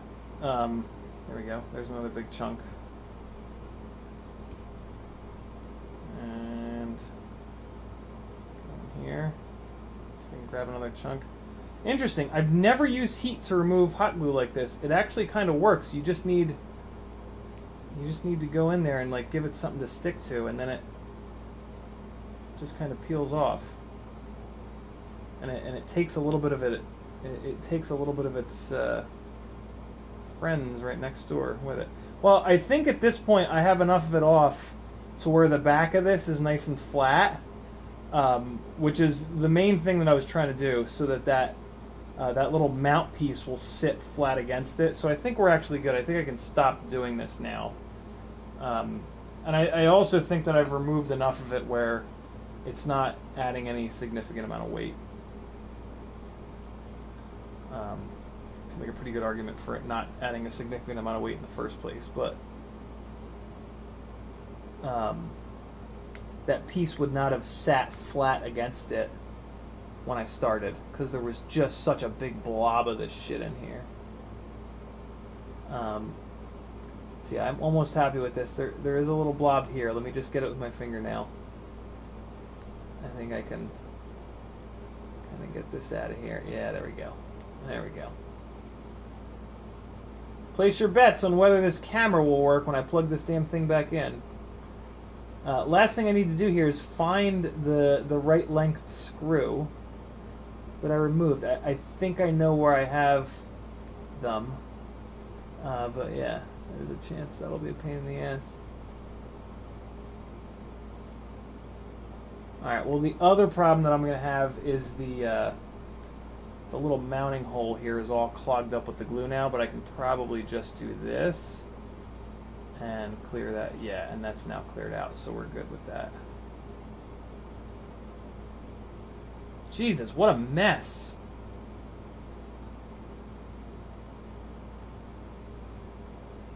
What a mess. Okay. There we go.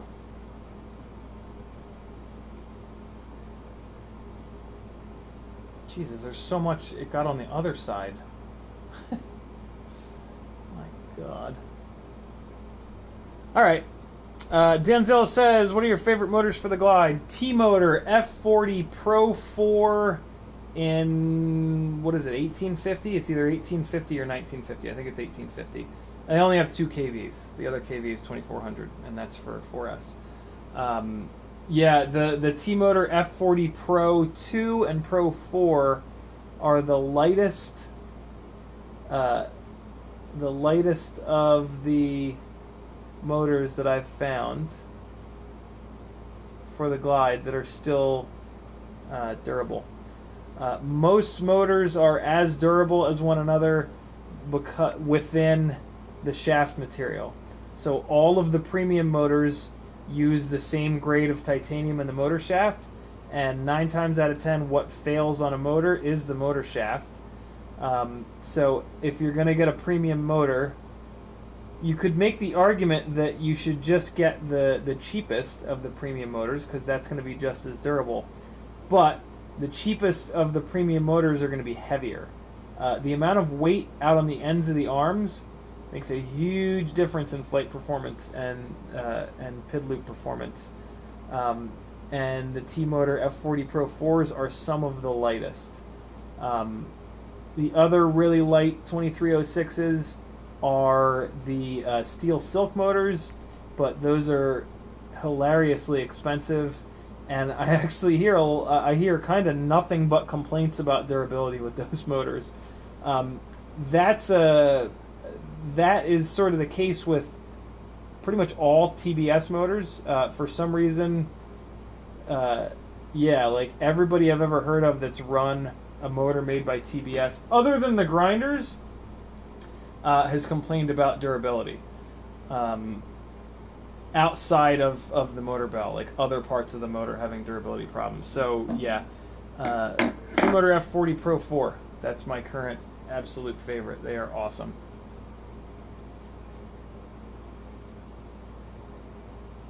Okay, I'm done picking this off. This is absolute torture, and there's a point where the torture of doing something overrides the OCD, and we've arrived at that point. Is this a component that I ripped off the board? No, it's not. Good. And cool. So let me try to find a couple of those shorter screws that are needed to mount this camera to the little backing plate here. So it basically sits on here like that. Sits on there like that, and then there's a couple of screws that go from the front of the camera into the plastic. They go right here in the top corner, and they're in the bottom corner. And they're very similar to these screws here, but I think they're a little bit shorter. These screws here that are all over the table are the canopy mount screws, and then these screws here are the canopy to frame screws, and then these are the canopy to camera screws. Let's see. And you can tell the difference in the canopy to frame screws because they are conical headed screws. The canopy to camera screws are flat headed. Not flathead, but they just have a flat. They're not conical. And they might just be these same ones. No, that's another one of these. So this is actually good because I need a set of these for the ultimate mega donkey build we're about to do. So that's good. So there's a set of the conical canopy to frame screws. Let's see what else I have in here. Do I just have a whole bunch of those? Is that what this all is? Yeah. And these are all the same length. Okay, so let's try to use... Nope, these are not the same. These are not the same. There is a different screw here. Is it a little bit longer? Let's take a look. Nope. It was an optical illusion. Yep, they're all the same length. Okay. So let's get these in here. And let's try to use 2 of these guys.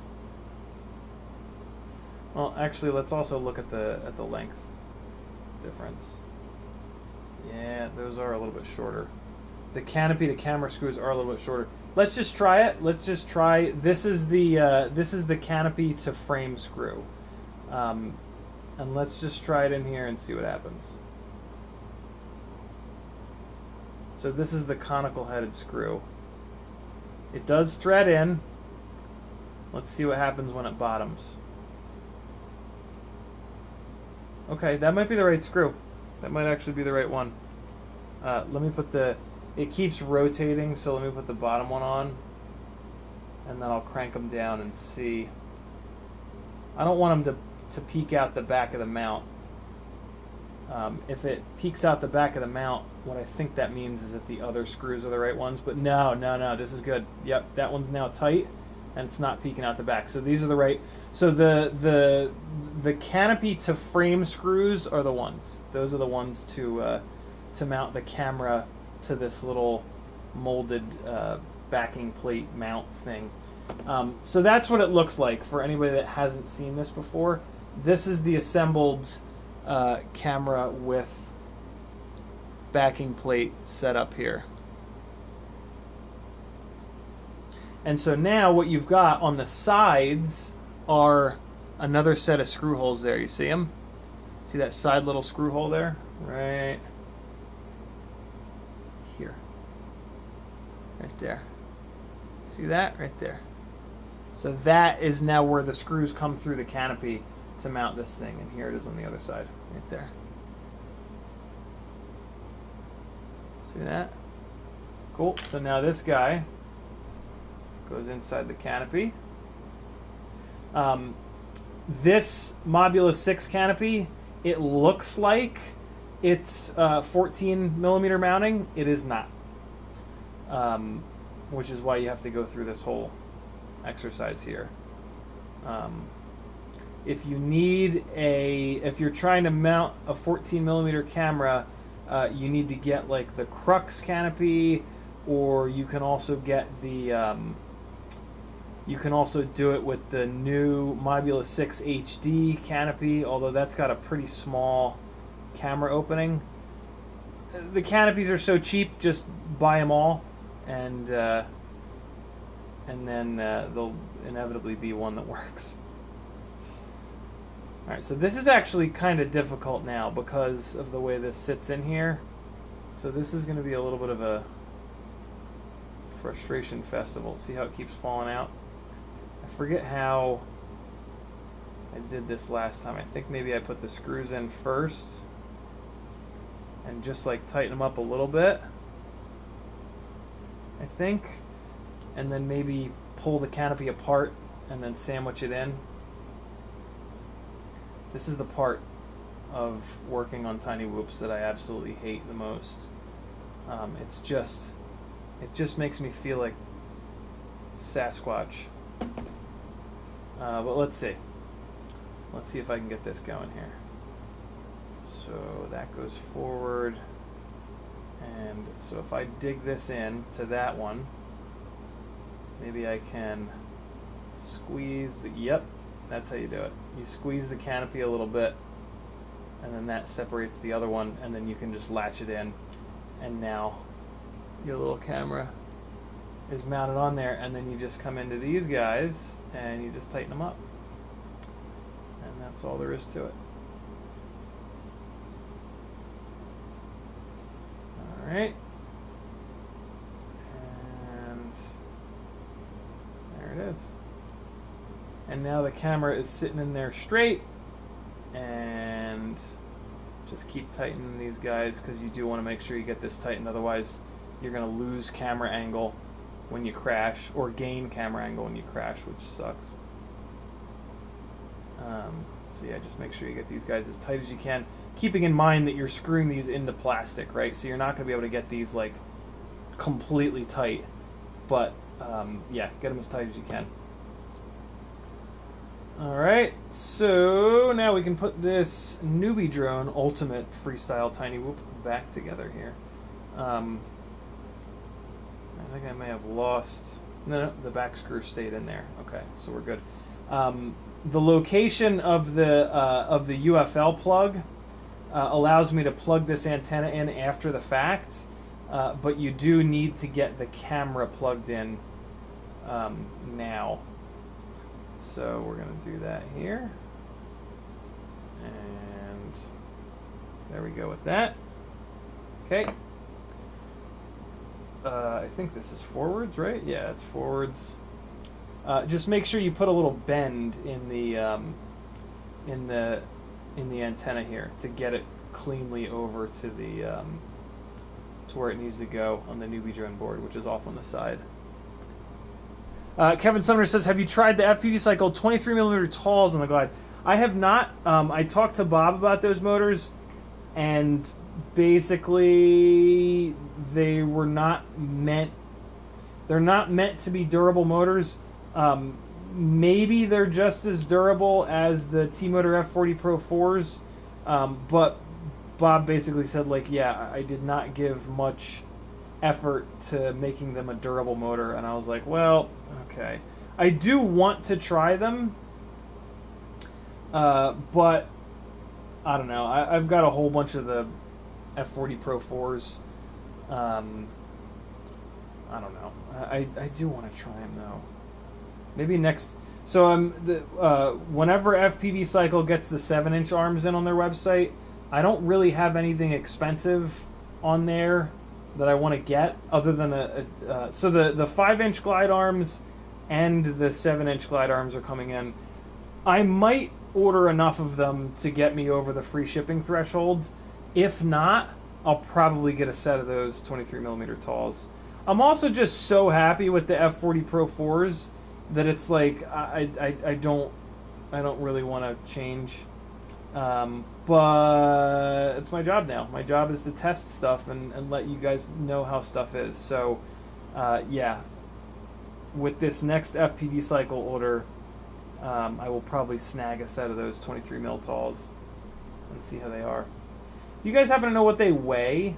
That might have been another thing. If they're not as light as the F40 Pro 4s, that might have been. I know there was a reason that I didn't get them. For a little while, I didn't even know that they existed. And then when I saw them, I was like, what the hell, Bob? How are you going to not tell me about these? I messaged about them. We talked about them. And yeah, I decided not to pick them up then, but Kevin Sumner says, I wonder if the 23mm tall are better now that they have unibells. You know what? That's exactly what it was. That's exactly why I didn't try them, because they were 2-piece bell. That's exactly it. So yeah, now that they're unibells, I really do want to try them. So yeah, we'll give them a shot for sure. Danzilla said, the 5-inch glide arms are in stock. I just ordered some. Awesome. Do me a favor, don't everybody order all of them on me. I need a bunch. Kevin Sumner says they have messed up mounting. M2 12x12. I keep forgetting that. That is the reason that I did not order them. Yeah, okay. That does that. Not ordering a set of those. I guess I'll have to just buy enough 5-inch glide arms to get over the shipping threshold, because I don't think there's really anything else on that site that I need at the moment. Oh my god, glide arms are back in stock. Happy days are here again. I'll be ordering some tonight after the stream. Cool. So this rig is good to go. We can give it a little flight in a bit here. What time is it? 8:57? Alright, so the plan was to do a 3-hour stream to make sure that I caught people that were just getting here at 8 anyway. Danzella says, I just got my quad stuck way up on a tall tree. Shopping tonight for a new build. What stack should I get? You'll get it down, Dan. B-Man says you should probably order them now. I'm pretty sure that Bob said he got a ton of them. So I should be fine. So help me God. If they're sold out by the time this stream is over, I'm going to be pissed. Because I do like to... whenever I do an order from Bob's site, the site is small enough that I can, within a sane amount of time, go through the entire site. So I really like to do that. I try to do that with most websites. I try to like surf the majority of the site to see if there's anything else that I'm forgetting. But, you know, like Get FPV and Pyrodrone, like they're way too big to kind of do that. So here is the ultimate freestyle tiny whoop. I'm going to, against my better judgment, cut these connectors off and direct solder them. So everybody just hold on a second. Ever hear a grown man cry?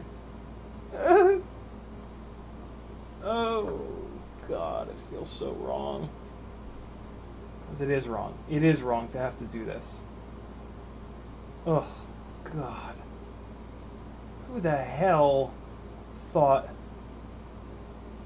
that requiring your customers to direct solder tiny whoop motors onto your AIO is an acceptable idea? Because I got news for you. It is not. It is not acceptable. It's just stupid. It's a stupid idea that should not exist. But here we are. And it's done. And it's done. There's no going back. I mean, there is going back. These motors have PCBs on them that I can solder up a set. I mean, if I were smart, let's not say that. If I had the time, what I should have done here is desolder these and then solder on a set of 30 gauge motor wires. But a set of these leads with these generic connectors are like a dime a dozen. So this is actually fine. So with these little 30 gauge wires, there's absolutely no reason to use anything other than your fingernails to strip them. So do that. And then always push the silicone back a little bit on the wire. Because when you pull on the silicone, it stretches it out a little bit. So you can, and then sometimes what'll happen is when you hit it with the soldering iron, the silicone will retract and you'll have too much of the exposed wire showing. So you can prevent that by just using your fingernail to just literally push the silicone back down a little bit. So there's that. I got all antsy and I mounted these motors up to the frame. I shouldn't have done that. I'm probably going to end up taking them off. Yeah, it's just going to be so much easier. Let me just do that now. It's just going to be so much easier to solder these up to this Diamond AIO with the motors off the frame. I also got antsy and I put the propellers on the motors, which I will be taking off.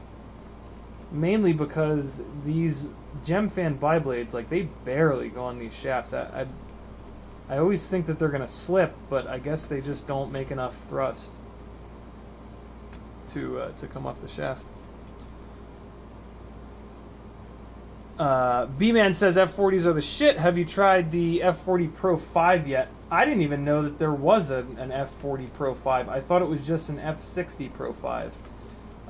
If there's an F40 Pro 5, that is news to me. I have not seen that yet. What do they weigh? Any idea, B-Man? Alright, so yeah, let's pull these props off real quick here. I did this for the thumbnail, mainly. Which, you know, is a big deal. Thumbnails are kind of everything, to some extent. So, alright. Here we go. Let's continue to strip these guys. And then we'll tin them. And solder them up to the board. And that'll pretty much be it. The VTX and the receiver being on board is... The other thing I really like about it is your entire build is just soldering motors up. Or, really, what I prefer is for the entire build to be plugging motors in. Right, like, tiny whoops are too small to be doing this shit with. This is ridiculous. They should be completely plug and play. One of the things with tiny whoops is it's a beautiful little entry point into the hobby. I would probably not still be into this hobby if it weren't for tinywhoops. Like, they allowed me to fly very cheaply and like all the time in the house when I was starting off. And yeah, like requiring someone to learn how to solder is a big exit point in this hobby. And if you expect someone that's just learning how to solder to do this kind of work, fucking forget it. Like, they're out immediately. That's insane. That's absolutely ridiculous. So, yeah. Denzel says T-Motor only has V5 F60s, not F40s. Yeah, I thought so. I mean, that being said, I'm sure V5 F40s are not far behind. They always update their F60, which is the 2207, more popular motor size, before their 2306 motors. So, kind of to be expected. And I'm just trying to get a little bit more exposed wire here without having to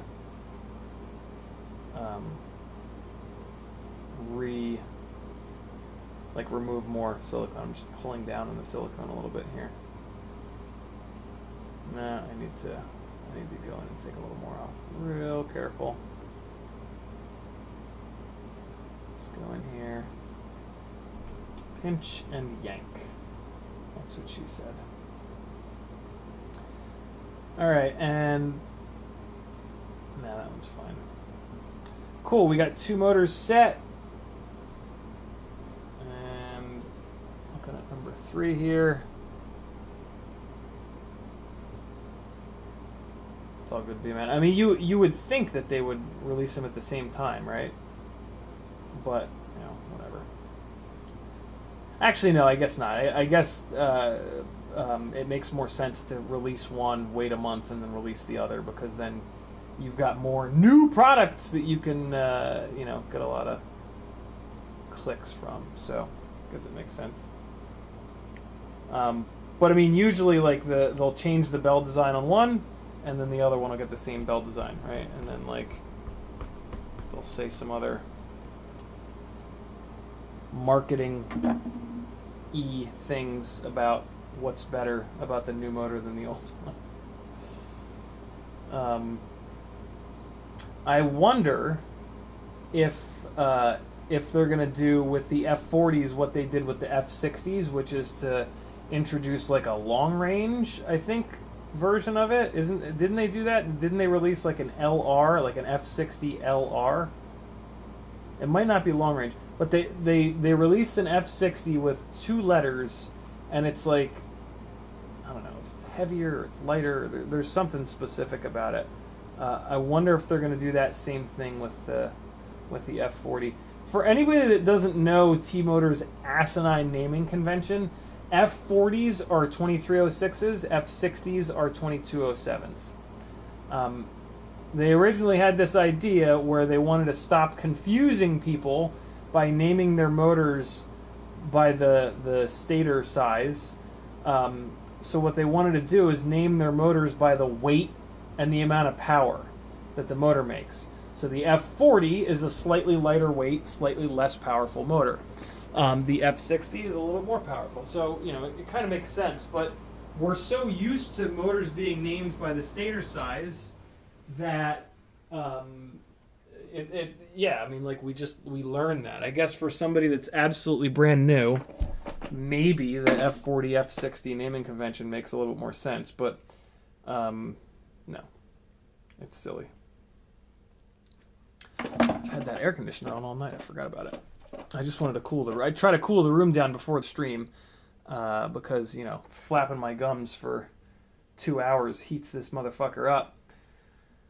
But then I forget to do it, and you guys have a bunch of background noise, which some people find to be annoying. Basically, people that listen to these streams with headphones, they care about background noise, and they should. You know, like, I'm trying to do something good here. So yeah, and I'm very lucky. This basement is acoustically kind of incredible. So I should take advantage of that. This in-window air conditioner will be gone soon, though, so I won't even be able to forget to turn it off. All right, so I just made a mistake, and I pulled a little too hard on this silicone, and I accidentally pulled it up over the strands of wire. So this sucks. Let me see if I can... Yeah, I might have to cut these leads a little bit shorter, but let me see if I can rescue it real quick before I go that route. Damn it. That was stupid. I was trying to straighten the wires out, and I just pulled a little bit too hard. And this wire that HappyModel uses is kind of shit quality, if I'm honest. Yeah. Damn it. Damn it, damn it, damn it. This is what is this, amateur hour? This is a stupid mistake. Just give this another little bit of effort here. See if I can just get this back.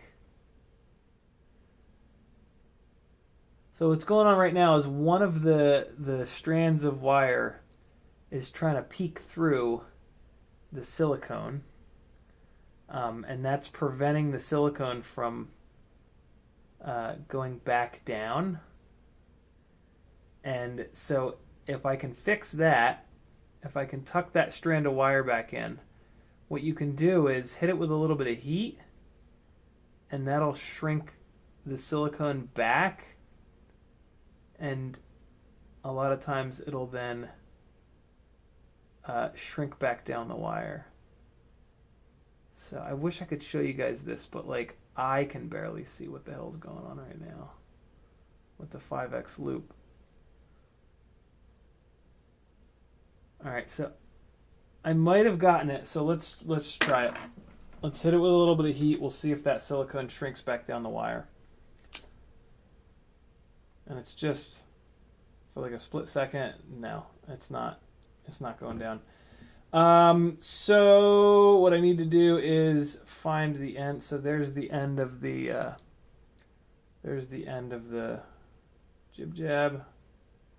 So let's go here. I'm going to dig my fingers in and split the silicone.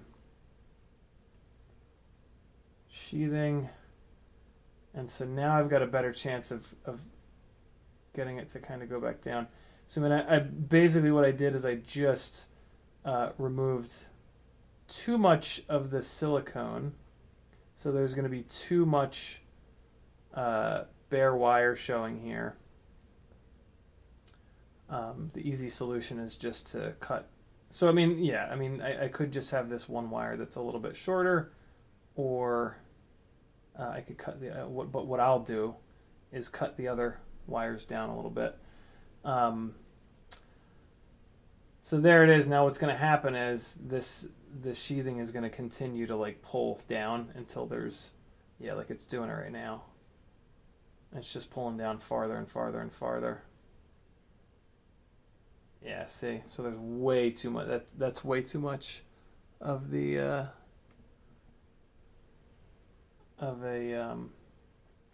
exposed wire.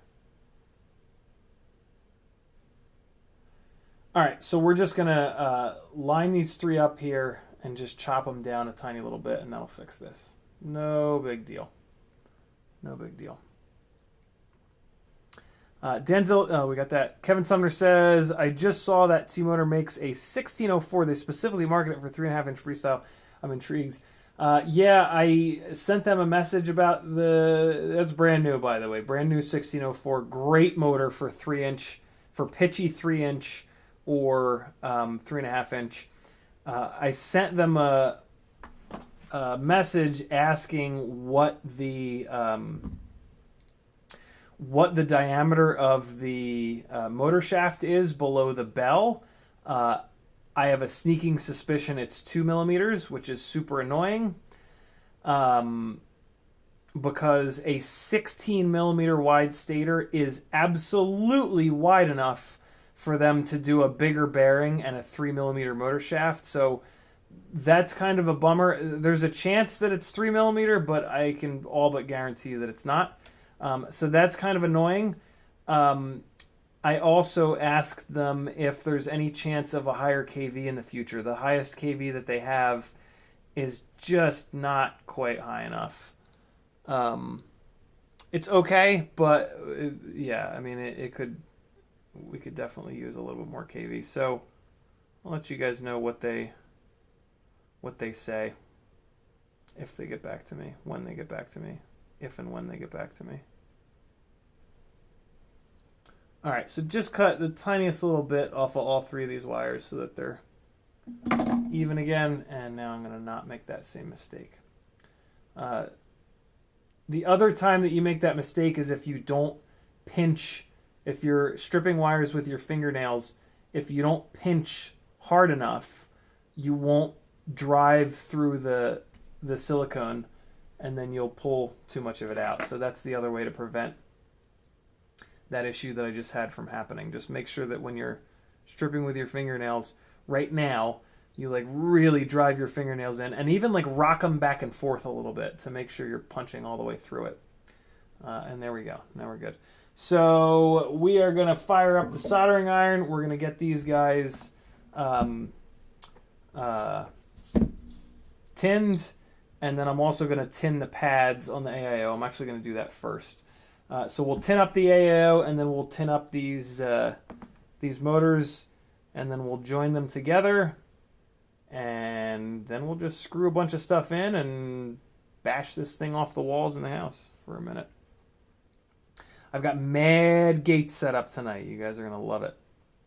I've got a whole bunch of the Weebleed FPV gates up down here, and then I have 4 of the cube gates upstairs. Kevin Sumner says, shaft diameter and spec sheet is 2 millimeters. Lame. Yeah, indeed. And yeah, 3800 kV is the highest kV. Yeah, I mean, I really wish we could get 4000 or even like 4200 or 4500, because then if you're going to run, because that opens up some really interesting 3-inch prop options, whereas at 3800 kV, like, yeah, I mean, 3.5 inches is going to be great, but there's just, with the motor limiting in Betaflight, there's just no reason to not use it and have a motor that can work for more in more cases. So yeah, it's a really interesting motor, and I'm sure it's going to be great because it's made by T-Motor, but I really wish they'd done 3 millimeter motor shaft. That if they'd done a 3 mil motor shaft, that motor would be like the end all be all, man, because it's going to be lighter weight than the X-Nova 1804s, and it's T-mount. Guillermo says, what it's know about the Walksnail 1S board?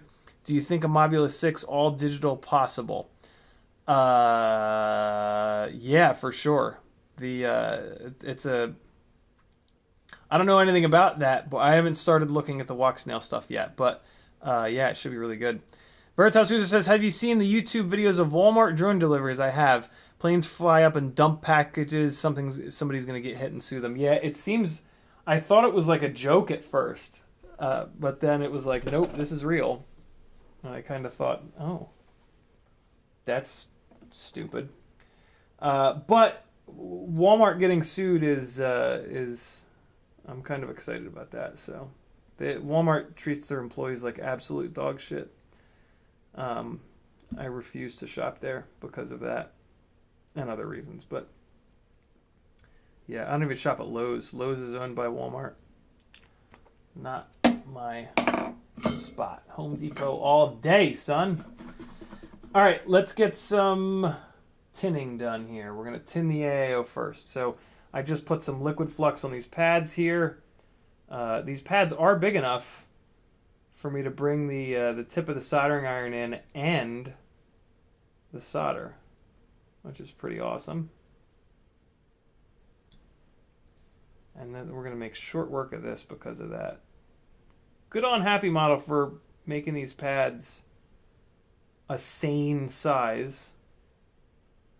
So that's nice. But again, expecting anyone new to the hobby to do this is just completely insane. So I'm really not down with this. And then, you know, the whole situation with like, well, if I break a motor, like having tinywhoop motors on plugs, it's like, oh, I broke a motor, no big deal, swapped it out, done. Whereas this is like, oh, I broke a motor, god damn it, I'm just gonna sell this rig, it's not worth it. You know what I mean? Like, this sucks. You gotta pull the whole thing apart. It's just stupid.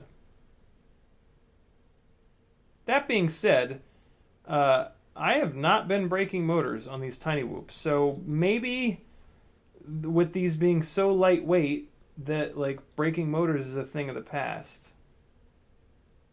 Maybe. Probably not, but okay, so AIO is all ready to go. I like to try to batch these out, so I just kind of do this. I lay them all next to each other on this little helping hands woodblock thing here. Doesn't have to be pretty. There just has to be enough room in between them for you to get the tip of the soldering iron in. So here we go.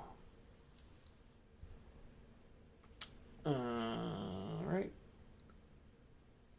And let's get this done. So you're going to put the tip of the soldering iron underneath the exposed bits of wire, and then you're going to add the solder from the top. What you're trying to do is make sure that you push the solder in between the strands of wire. That's actually really important. The tip of your soldering iron is going to end up with like a big blob of solder, but that's okay because you can bring that big blob of solder up from under to start heating the wire up, and then when you push the solder down from the top, you'll push the wire into that pool, and that's another way to make sure that you're getting solder in between all the little strands. All right. It was so cool. Earlier today, Felix came downstairs, and they were like, "It's Whoop Wednesday," and I was just like, "Oh my god, you are amazing! That's so cool that you know that or care at all." You know, they're 12. It's like they got all these other things in life to care about. The fact that that I'm even remotely on their radar is pretty amazing. Feels really nice. Feels nice to when the kids kind of care. You know what I mean? Because like I didn't care about adults when I was a kid. I cared about Nerf and Nintendo, and you know what I mean. Okay, so we're good. Let's get these guys soldered up to the AIO, and we will be cruising. So let's just keep going here. I'm not going to overthink it. I'm just going to keep putting wires up to pads and bringing the tip of the soldering iron down and seeing what happens. Man, this is small. Jesus.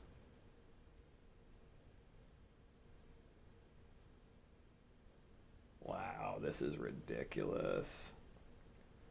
I mean, totally doable for me, but I've been soldering for a long time. And I had a really good teacher. My dad. All right. Yeah, I'm gonna have to get the tweezers out for this last one. One thing I can definitely say, it's gonna be really important to check your work on these. Might as well pull these rubber grommets off because they're kind of close and you don't want to hit them with the tip of the soldering iron. Yeah, this is gonna be really important to check your work because it's so small that you just can't see if you're getting it centered on the pad. Or on the pad at all, to be honest with you.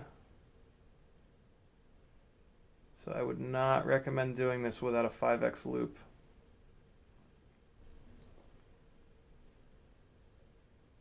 Although, I don't really recommend doing any soldering without a 5X loop, if I'm honest. So is no different. But this is nuts. I mean, this is ridiculous. I can't tell. Nope. Yeah, I couldn't tell if that got on the pad or not. Wow, the first one looks awful.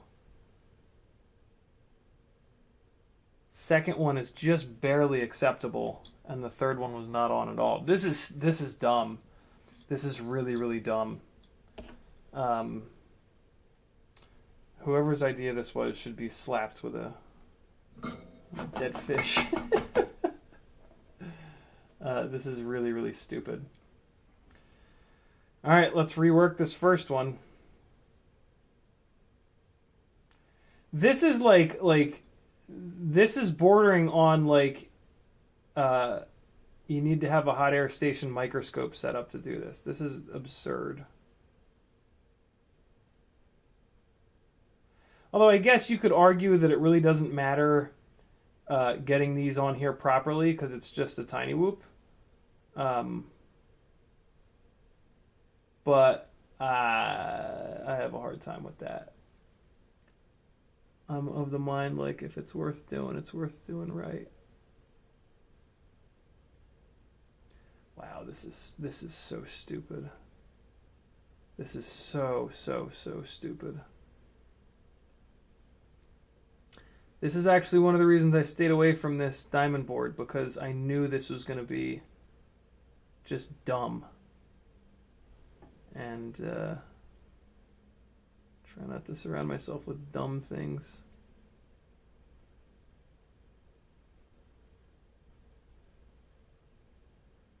So like the other problem that there's going to be here, and like what's going to really kill new people, is that the more you rework this and or the slower you are on these pads, the more the solder is going to chase up the silicone, and then this is going to be right against the frame. So these are going to want to hit the frame. This is really dumb.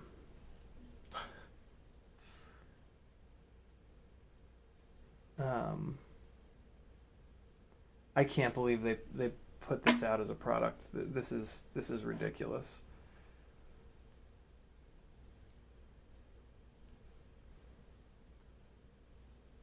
I mean, we're gonna get it done, but like, I just feel terrible for anybody else that has to try to work on this. And like, I can't recommend this. You know, like this can't really be a recommendation on Joshua's site, because like, that's just ridiculous. This is just, yeah, this is like only for people that have been doing this for a long time, and or that know how to solder, and or, right, like have the right gear, the experience, all that stuff. So yeah, I don't know, weird, very, very, very weird.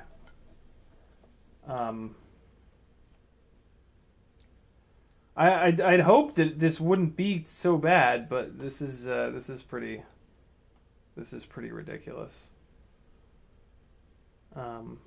If you're stubborn enough, though, you'll be able to get it. Just make sure you flux stuff, make sure you follow all the fundamentals, and be as patient as you possibly can.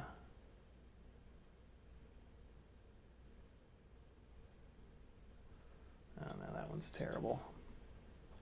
And just expect to have to rework these two, because like, you can't see what the hell you're doing.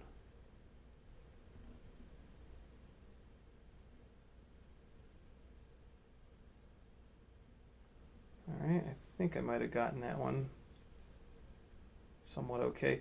And now this last pad is at like a 45-degree angle, because they ran out of real estate on the board. So now I got to try to get this thing like over here.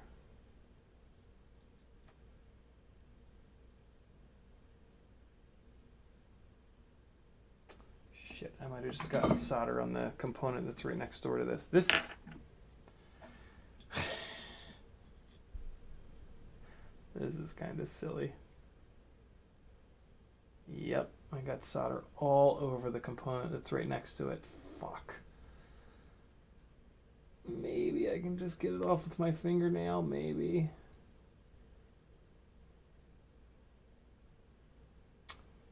Well, what the, is that a tiny little, is that the world's smallest 5-volt regular, or like regular, I guess. Maybe it's okay.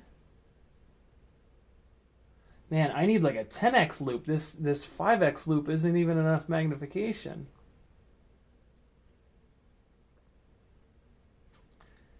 I think it might be okay, maybe. Jesus, this is ridiculous. Definitely don't go down this road if you're not totally comfortable with soldering. This is this is crazy.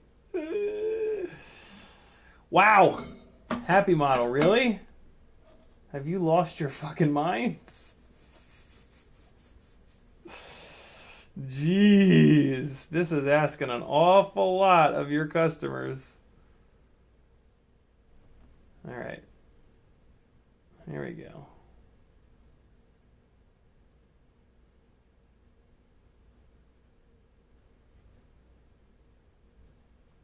All right, that one's looking kind of okay, maybe, I think.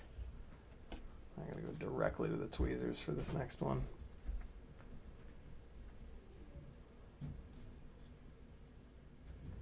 Okay.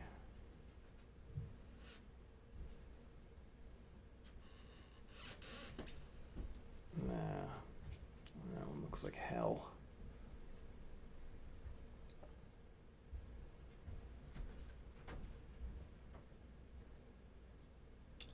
Just realizing I forgot to flux these pads.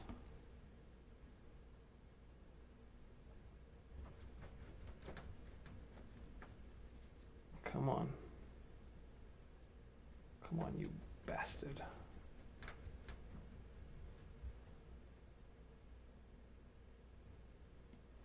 All right, I think that might be good. Woo! Let's take a look. Oh my God, they've got a component right on top of that pad. Are you for real?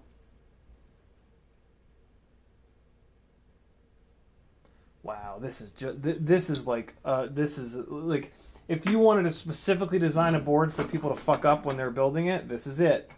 This is 100% how you would do that. All right, I gotta rework this third one. I think that's it. I think that got it. Let's see. Do not recommend. All right, got that third one. Yeah, I mean, none of these look all that good, but I don't think they're gonna. I don't think there's a way to get these to look good unless you have some sort of serious magnification setup, which I know some of you guys do, but again, this is a woo. I would feel better if they were like marketing this as like an advanced build or something like that, but they're not. You know, they're just selling the shit out of the Mobeetle as the newest and hottest thing, and like a lot of people are talking about it, and it's just like, okay, hopefully it never breaks, because if it does, you're assed out.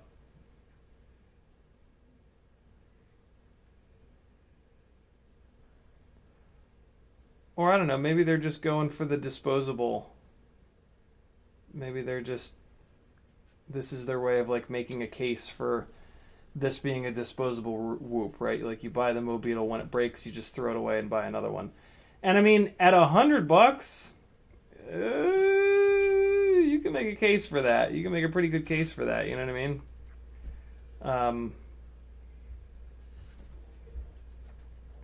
You gotta like rebind it and shit though. Like that sucks.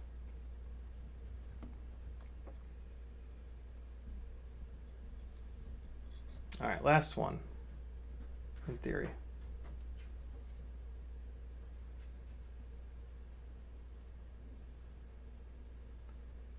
Pads are nice and big. I will give it to them. The pads are as big as they could have possibly made them.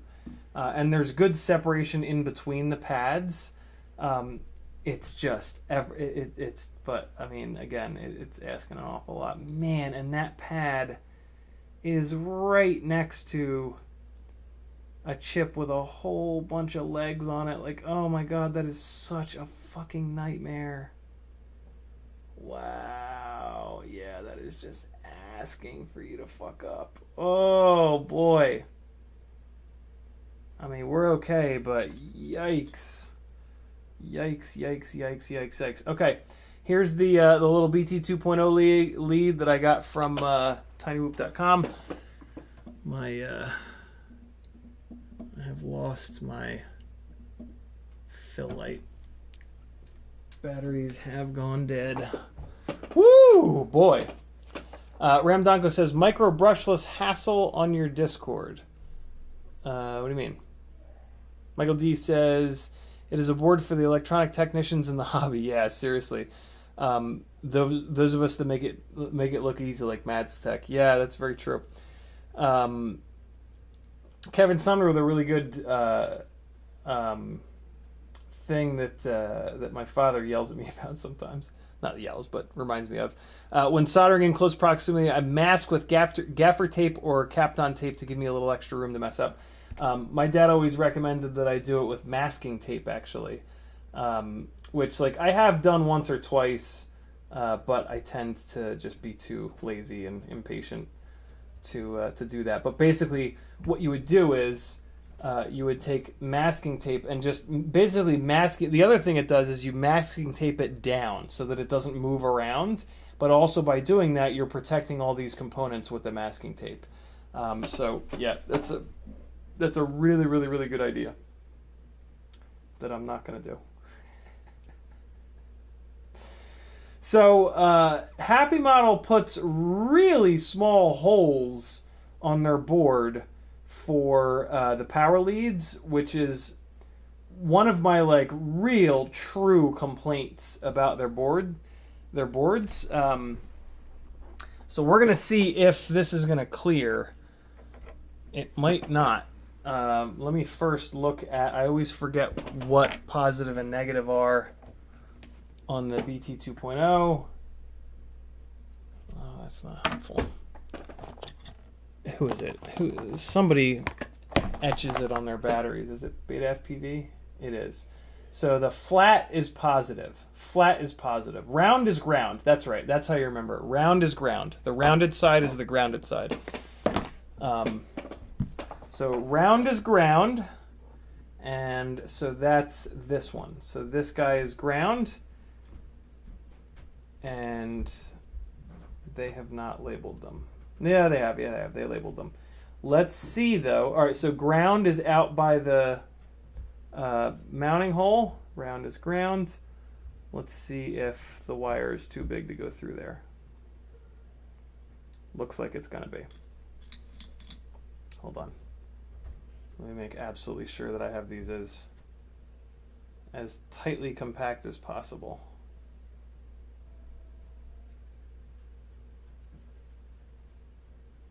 All right, let's see if that'll get through there. Let's see if we can stick it through the hole. Please. Please. Please. Please. Yes! Just barely. Okay.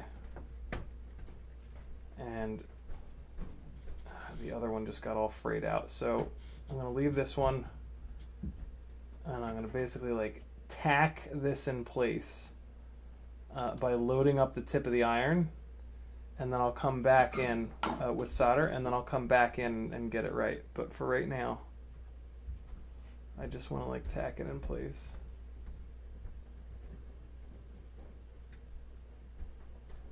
That should be just barely good enough. Yep. All right. So then we'll get the positive lead on, and then we can get that solder joint. Dump a bunch of solder in there to get that solder joint nice and strong. Okay. Let's see if we can get this one here. Who's it gonna be? It's a Felix! Alright, man, I am having a hard time focusing this small. It's because you're old. It's because I'm old. Thanks, Felix. Jesus Christ. I mean, it's true. I did not have these problems. Alright, so I have to do this with a 5x loop. I cannot focus close enough. And got it. Okay. Alright, so that's through there.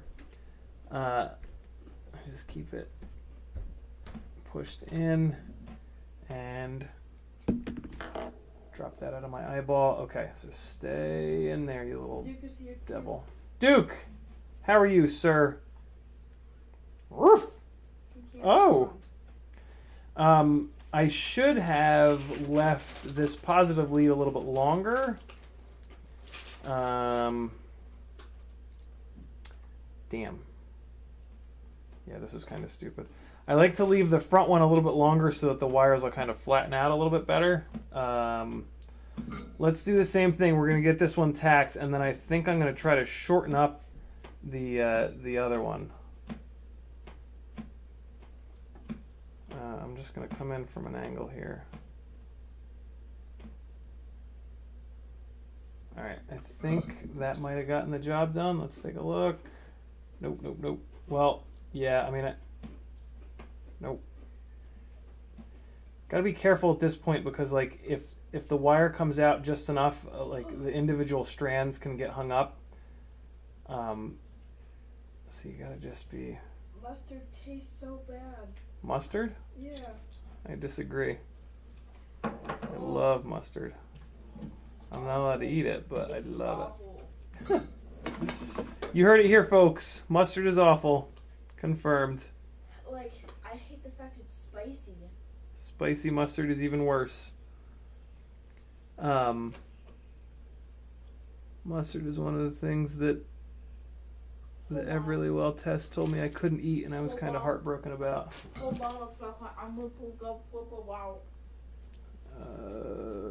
Yes. All right, so this one is just not cooperating. Ugh, and it just fell out. It's actually kind of fine that it fell out because I just noticed that a couple of the wires started to fray. So let's get this back in here. I'm gonna have to do this one like properly. I'm gonna have to. I'm not gonna be able to do the little tacking thing because there's a bunch of components on the board that are just kind of too close. What's up, PJ? June Logo says, can you demonstrate on how to add HDZero to this board? I don't know if you can. I don't really know anything about HDZero yet, so I kind of can't. Oh fuck! The ground just came out. All right, well, let's get the voltage back in here. Nope, and I can feel that the. Oh man, here we go. Here we go. This is my nightmare. All right, so yeah, I don't know if you can add HDZero to this board. I would think that if you could, that HappyModel would have used this board in the HDZero Mobula, and they did not. So I have a feeling that you can't use it on this board, but I could totally be wrong. All that being said, I don't know anything about HDZero yet. I don't know how it wires up. So unfortunately, I'm just not the guy to ask. Pretty soon, though, I will know. So stay tuned for that. My mom gave me ranch and it tastes even worse. Yes. All the ranch, all the time. Okay, so that's holding it all the way in there. So now I can add, we're going to get a little bit of flux on here. Hopefully I don't push the wire out when I do this. Good.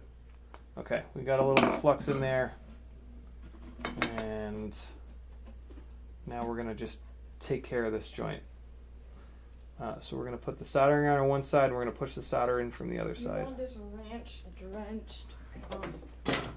Oh my God, Felix, what was that? It fell down, but that's okay. Is it? Yeah, I'm fine. It only landed on my head.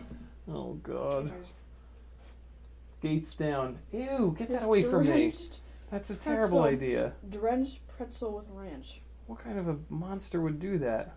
My mom. No. Me. She's the best. Well, there it is. My mom gave me ranch, and then I accidentally dropped it in. Oh God. Why you do this? Why? Yeah, so know. here's what I'm talking about. The rear cable, you want to make the front cable, so you got to figure out where it's going to go. But in this case, it's going to go like that. So I want to shorten this this ground cable in the back here so that this thing sits flat. And you see what I'm saying there, friends? So yeah, I'm going to cut this guy a little bit shorter here. But the front one's done, and the joint looks pretty good. Man, around these through holes, they've just got components absolutely packed in everywhere here. This is kind of nuts. So yeah, I'm going to cut this guy down a little bit, just so that this thing sits a little bit flatter. So let's go right here, and we're going to cut it there, and then I got to restrip it, and that's just going to allow this thing to kind of shoot backwards a little bit more cleanly. Know what I'm saying?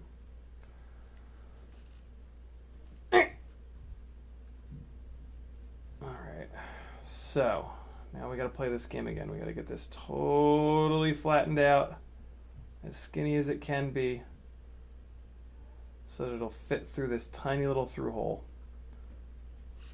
And then we should be okay. Alright, here we go.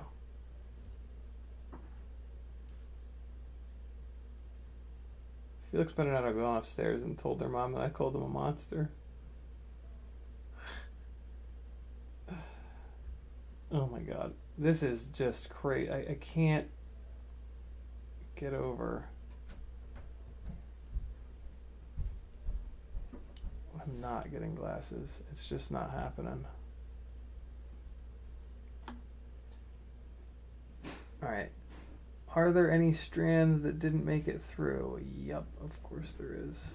God damn it. All right, we got to do it again. With how close the components are to these through holes, guys, you have to pay really close attention, because if one little strand doesn't go through the through hole, it can very easily reach over to one of these components that's right next door and blow your shit up. So if you're gonna do this, you gotta really pay super close attention to that, and you're not gonna be able to see it without a little 5x magnifier, a little 5x loop, or the headgear if you're into that kind of thing. Man, I am hungry as hell. I just ate right before the stream too. I don't know why I'm so hungry. All right, let's try this again. I'm going to do it with the 5x loop. You guys might not be able to see this time. I'm good, Felix. Thanks. If I eat, I can't talk, and I try to talk the whole stream. Oh. Thank you, though. I appreciate it. No. Talk with your mouth open while eating. How do you do that? You open your mouth and talk. Is that so? There we go. I think I got it that time. Yep, we're good. We're good. Don't you dare fall out. Don't you dare fall out. Okay, so now I'm going to put it on the corner of the desk here, on the corner of the little pad thing here. There we go. Awesome. And let's add a little bit of flux. Very gently. Very gently. Whoo! This is quite the build, friends. They do not they ship this board without the PH 2.0 connected. This would be just as difficult with the PH 2.0 versus this BT 2.0. So again, kind of going back to how like beginner unfriendly this is, yeah. This is rough.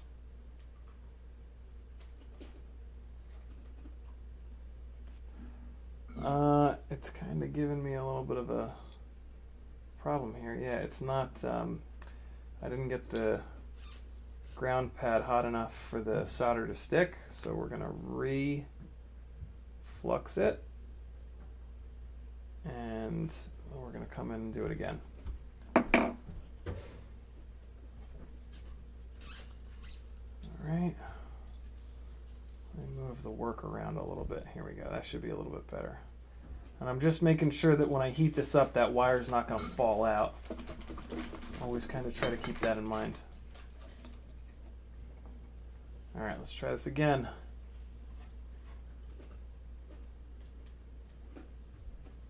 There we go.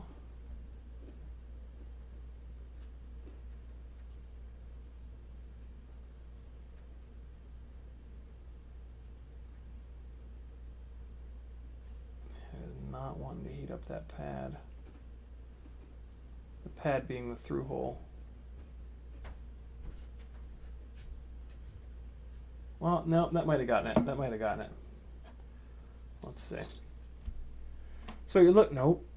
It still won't. Well, no, it kind of did. No, it didn't.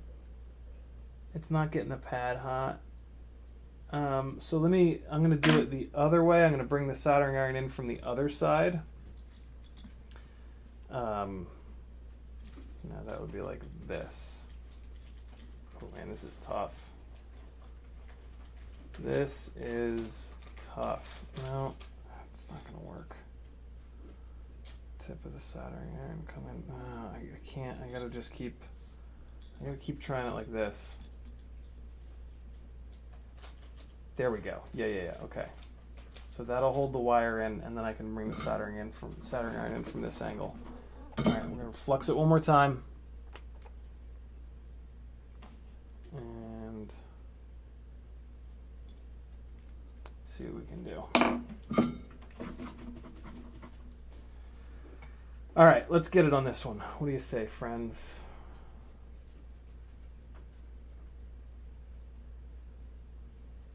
On the pad.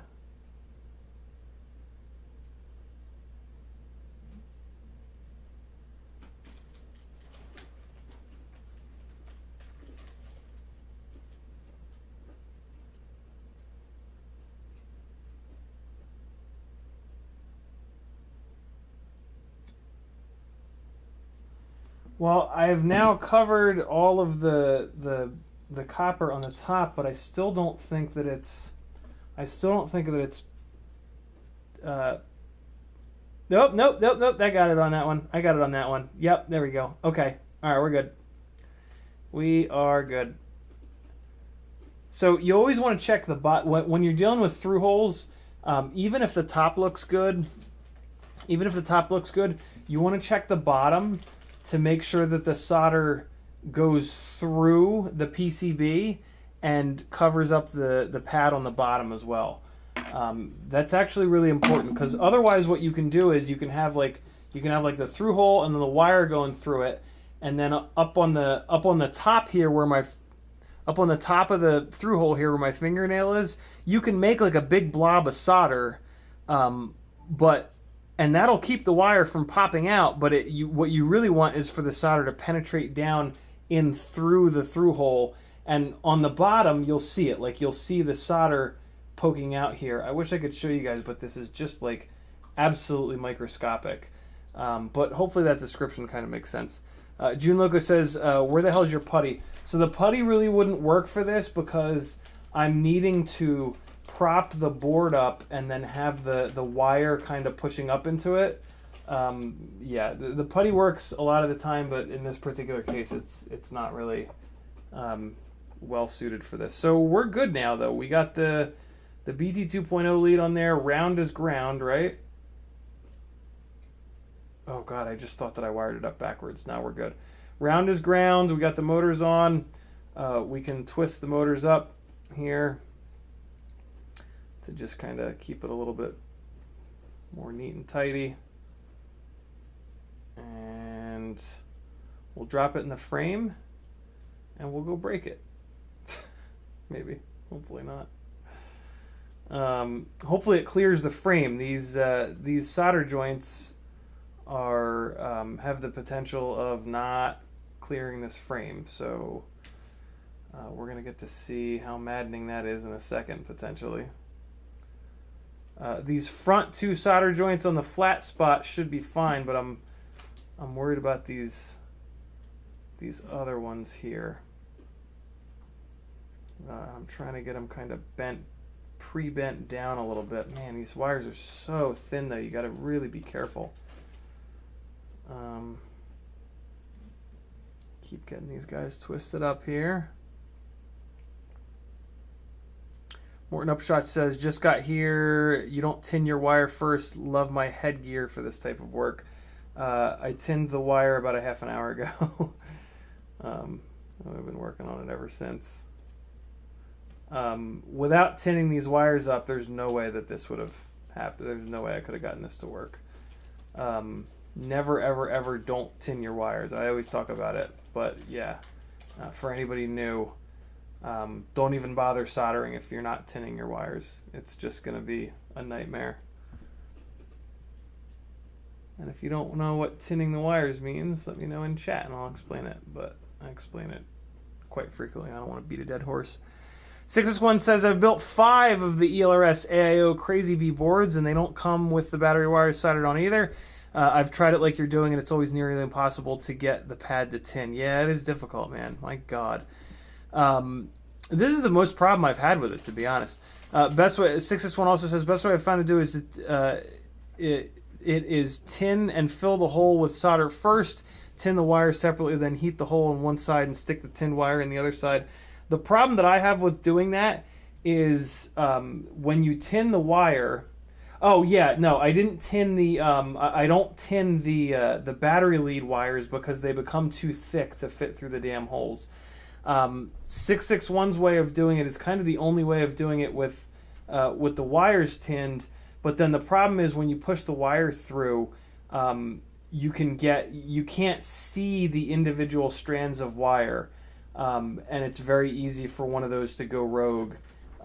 So yeah, I do these power leads not tinned so that they're small enough to fit through the through holes, and then I just make sure that I push enough of the solder down through the top to kind of get in there.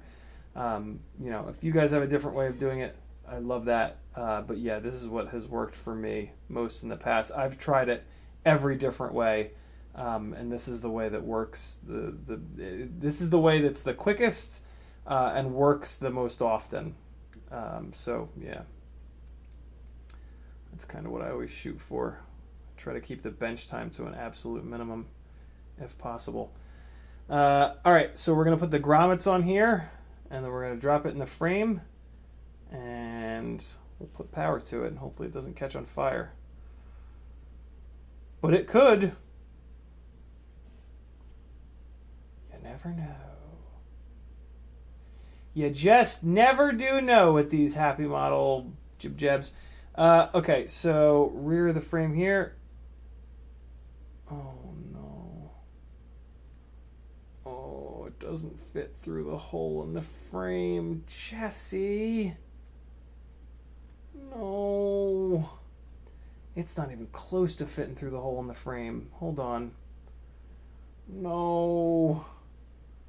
No. Oh, Jesse, no. Oh. I can just force it. We're good. We're good. Just mash it through there. Oh, that is going to be a son of a bitch to get out of there, though. Oh, boy. That is going to be a real bastard to try to get out of there. All right, so now we got to thread the motors through the holes. Luckily, they're little tiny 0702s, so they fit right through these side holes in the frame. And then now we're going to get to see if this will clear the frame with these motors soldered on the way that they're soldered on here. It's not looking great. It's looking like I might actually need to resolder these front motors. If that's the case, I'll be doing that on next Whoop Wednesday. I'm really hungry and frustrated. Yeah, this is not looking great. Although maybe it's just catching on the top lip of the duct. Let's persevere, and we're just gonna push it down, and maybe it's got a little bit more clearance. Ooh, yeah, it's got a little bit more clearance now that it's pushed down in there. Oh, it is. Man, that is on there though. Jesus, that is. No, I think we're good. I think we're okay. I think there's just enough clearance on this side at least. Yep, nope, it's good. There's just ever so slightly enough clearance on the bottom there. So I think we're all right. Let's get these motors screwed on here. Oh man, I'm exhausted from this. Dingles says, you don't want the pointy part of the frame to be in the front. I do not. If you run a really low camera angle, that pointy bit will show up in the in your FPV view, and I think it looks stupid. So I run the pointy part in the back of the frame, and I've never had any problems doing that. Okay. Oh boy. That is a 10 o'clock alarm. That's what that is. Jesus, it's been 3 hours, guys. I'm out of gas. I remember a time where I could like easily stream for 3+ hours. Man, not anymore though. I get exhausted. I mean, it makes sense, right? Like Maggie and I talk about it. You know, she's a teacher, and it's just like, oh, you know, it must be so easy. You're just standing in front of a classroom talking. It's not. Like it's a performance. Like it's a straight up performance, right? Like your brain is going a million miles an hour. You're thinking about all kinds of shit. You're moving around. It's like a legitimate performance, and it is exhausting. You're talking the entire time, right? Like normally in your life, you don't spend an entire, you know, for her 45 minutes to an hour. For me, you know, 2 to 3 hours, just talking the entire time, just no gaps, right? Because that's what a live stream is. If I stop talking, it's like, okay, what am I here for? Sure, maybe I can put on a little bit of music for a minute, but like you guys don't come here for music. You come here for FPV info. But yeah, it's interesting how kind of exhausting it is. You would never really think that until you've done it. And what's interesting is I've heard people who've like tried to live stream, and they're like, yeah man, I get like really tired doing it. What the hell's that about? I was like, yeah man, what else do you do in life that like, I mean, talking runs your brain pretty hard, right? Like forming sentences, taking thoughts out of your brain and trying to relate them to other people, like that takes brain power. It's like when you go to a party, right? Like if you go to a party for a couple hours and you talk to a bunch of people, like you're exhausted afterwards. It's the same thing. Like you're just running your brain the entire time. And as we get older, I guess, running our brains takes more of the energy that we have available to us. All that being said, I am running on like 4 hours of sleep, so that certainly doesn't help. But that's pretty normal for me, unfortunately. Alright, so push these wires so that they're next to the ducts, so that they're blocking as little airflow as possible. And of course I forgot to plug the camera in, but that's okay because on this diamond frame the camera port is up front. That's pretty awesome. I'm going to pull these antennas up a little bit just so that they work a little better. We don't use the front mounting point. That's weird, but rock. Put a little bend in this guy just so it fits a little better under the canopy. Pull this guy to the rear. So we're going to plug the camera in first, and then we'll mount the canopy. And I guess it'll be done. Throw the props on, and away we go. Pins are downwards. Might as well put a little turn in this guy as well. This is such a clean build with everything on board. This is wild. I mean, and it even seems like it's a cleaner build than normal because the whole front of the board is cut away. All right, here we go. Get in there. I better be able to plug this in without pulling this AIO up and off of here. I can't imagine that I can't sneak a little sneaky tweezer in here. God damn it, come on, stand up. Frame. Get in there. Get in there. Get in there. Oh, god damn it. Oh, I hate working on tiny whoops. I hate it, I hate it, I hate it, I hate it, I hate it, I hate it. Oh god, what? My hands are too big. My hands are gangly. What is happening? Get in there. It looks like there'd be way more access than there actually is. If I can get it started, I think I can come in from the bottom, or maybe that's the deal. Maybe I need to come in the bottom with the tweezers. This is ridiculous. Why do we do this? Why do we do this to ourselves? Who thought this would be a good idea? This FPV thing. Oh man, this is awful. This is the stuff that makes me want to scream. Like trying to get super fiddly things like plugged in. I better not be trying to put this in upside down. Hey, there it is. I think that's it. I think maybe. Come on, you piece of shit. Get. Oh god, and I'm trying not to like stab at the wires. No, it is not even like remotely plugged in. Man, there is like no access to this either.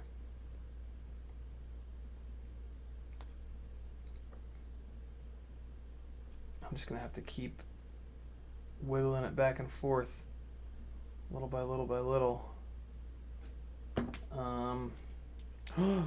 The chip lifter comes to the rescue. Well, this is a little sketchy using this though, because oh god, easy. What about the top? Can I push down on the top part? Yeah, I can. Oh, nope. Actually, here we go. We can just go left and right here on the left and the right side of the plug. There it is. There it is. Okay. And now that's plugged all the way in. And in theory, I didn't wreck it while I was doing that.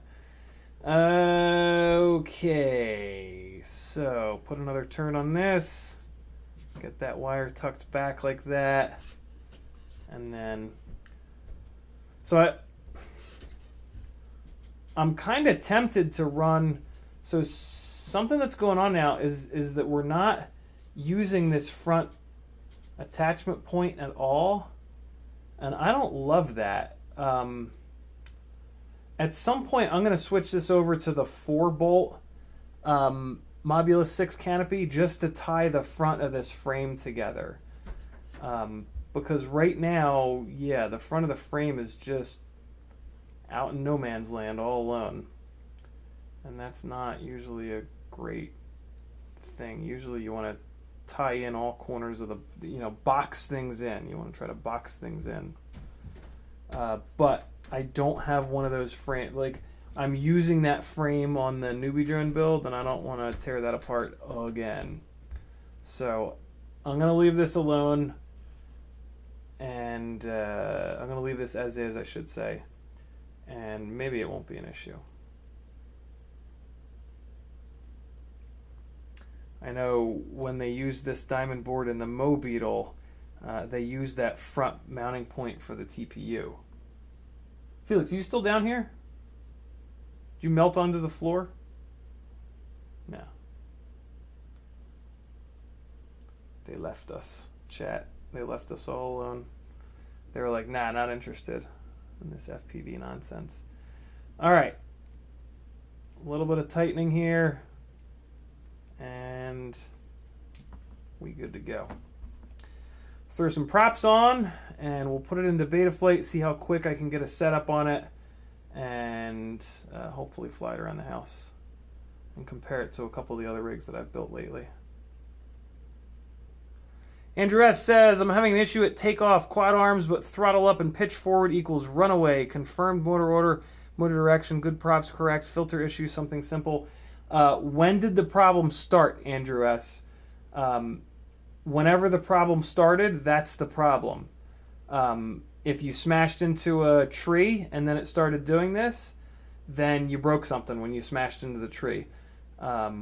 So yeah, I need to know when the problem started to be able to troubleshoot it, because that's typically where the problem lies. So what I'm trying to take a look at right now is, yeah, so see, the frame will bend front to rear a lot extra now because there's nothing tied in on this front mounting hole, whereas if you compare that to like left to right, it's not bending as much because this box is closed from the canopy. So yeah, that's definitely something that I'll change in the future, is to get to use the 4-hole Mob7 ELRS canopy on this rig. But for right now, we'll just kind of leave it alone because I'm starving, and but I want to do some flying, as we always do on them. On these here, Whoop Wednesdays. All right, just getting these antennas in a little bit of a better situation. All right, so that's good to go. Might as well just throw a battery on it and see if it blows up. So flat part of the battery to the left. Let's put this guy in here and see what happens. Hey, no fire. Great. Let's get it plugged into Betaflight, and oh, look at that! You can leave the battery in and still have access to the USB port. That's pretty cool. I dig that. There's a first for a tiny whoop. You always have to remove the battery to get at the USB port. Kind of annoying. Not all that annoying though. Oh man, I am burnt. Woo! Shit! Oh hey, let's weigh it. Let's weigh it. Let's see if all this was worth it. Let's see if all of this effort was actually worth it to get the weight down versus the other Ultimate Tiny Whoop. This does have a much shittier video antenna though. Fair warning. This has a battery in it. Let's get that out. Alright, so the ultimate Freestyle Tiny Whoop is very light. Jesus. That's very light. Okay. 17.8 versus 19 point something. 19.7. Good Lord. 2 full grams lighter.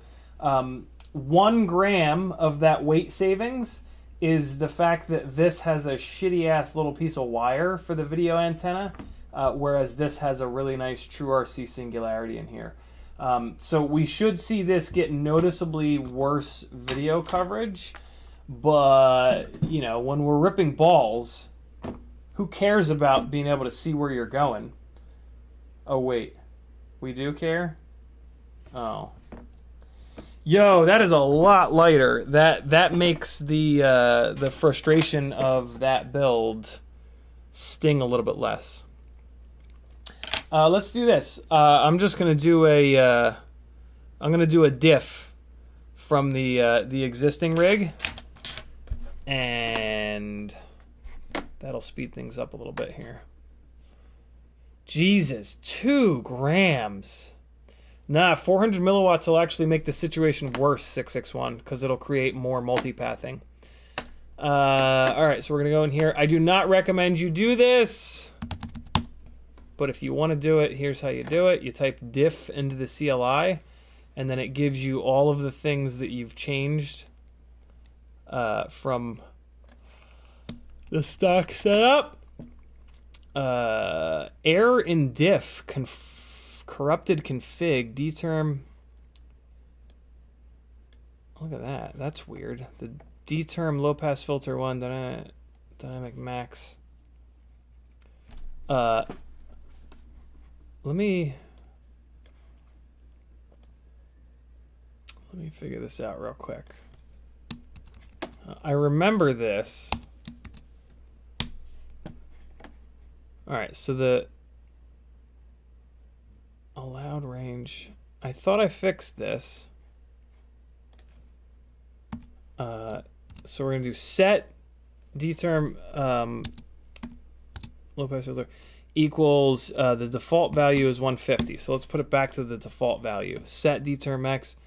All right, and then I'm gonna do get because I want to see, make sure it's stuck. Okay. Max 150. All right, and then we're gonna save that and come back in. Let me check the filters tab and see. So that was dterm low pass. Dterm low pass, and I set it to 150, and it's not showing up anywhere here. So that's actually fine. So let me do get, make sure it's still in there. Good, it's still at 150. All right, so now I'm gonna do diff. And now we should not have that. Yep, all right, so we're good now. And we're gonna copy this. We're gonna disconnect.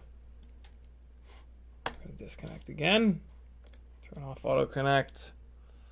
And Andrew S with a $5 super chat. He says, weigh it. I just did, brother. You need me to do it again? I literally just weighed it like 13 seconds ago.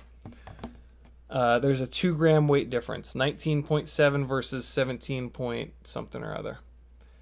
I might actually need to put this onto 4.3 stable.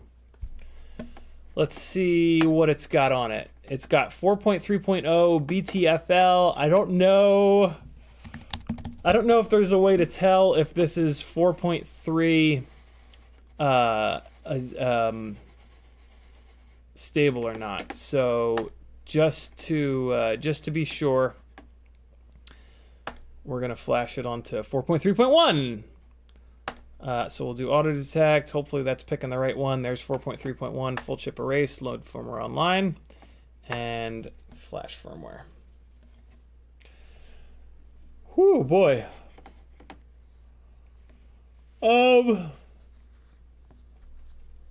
I missed a couple chats. Andrew S says just rebuilt.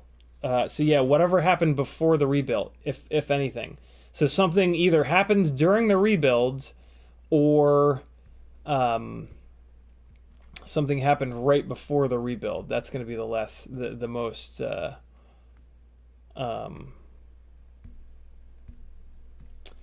This is the other thing that happens when I get tired. I cannot form fucking sentences. Yeah, that's going to be the best way to try to track it down. Ooh. Tuner Taxi says more flex equals less brake. Keep the 3-screw canopy. That's true. Maybe. It's going to make tuning a mess, though. But the vibrations happen so high with these that typically tuning is not much of an issue. So, interesting. 661 says, I'm really curious what the dry weight of that is with props. And I think I'm caught up now. Thank you for the generous super chat, Andrew S. Much appreciated, my man. It is beautiful people like you that allow those of us that create content to keep on going. What? The board orientation is wrong. How the fuck else would you mount this board? Do they really expect you to mount this board with the flat spot to the right? Are they doing drugs? What the hell? All right, so let me get that fixed. That's kind of the dumbest thing I've ever seen. It's either going to be 90 or 270. Let's see if 90 fixes it. Come back in here to setup. Nose down, nose up. Yeah, 90 fixes it. Left, right, yaw left, yaw right. Okay, so we're good. Let's put it as flat as I can on the desk and calibrate the accelerometer.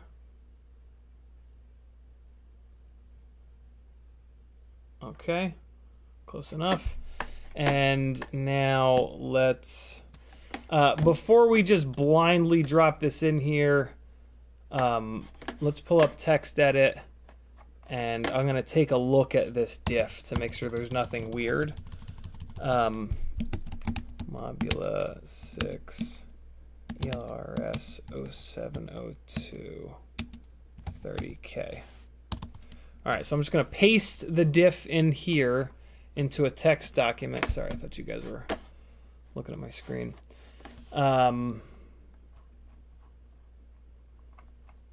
right, so here's the diff, and I just like to take a quick look at it. Some of it is kind of hard to understand, but just make sure nothing jumps out at me. VTX table might be the same.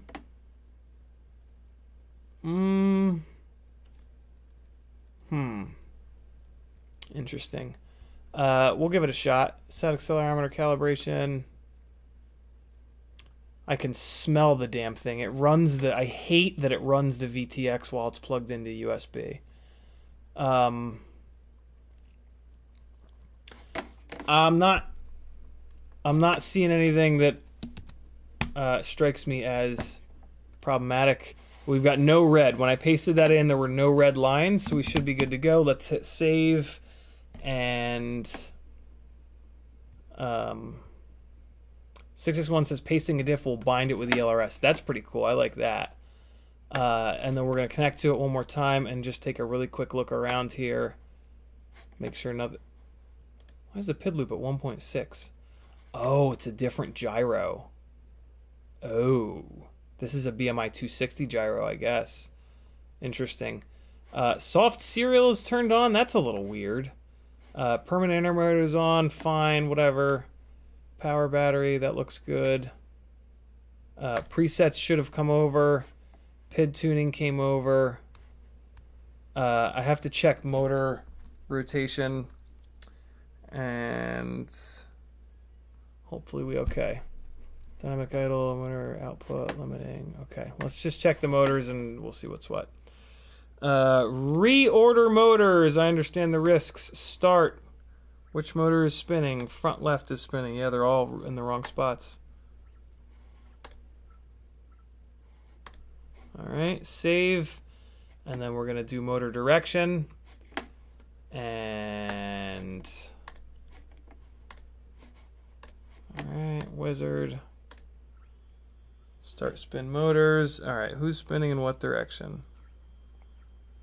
Motor 2 is correct. Motor 1 is correct. Motor 3 is wrong. Motor 3 is the only one that's wrong. So there we go. So now if I do this, they're all making thrust. Cool, good to go. And that'll bring the temperature down a little bit on the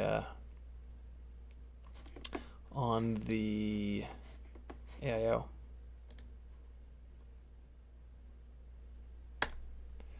All right, let's see if it'll fly.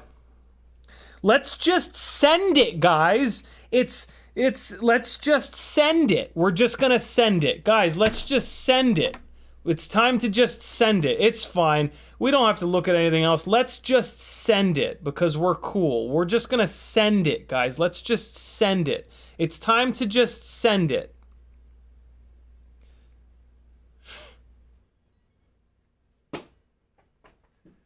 I'll be very interested to see if it just magically binds up. I don't know what version of ELRS it's on. I don't know anything.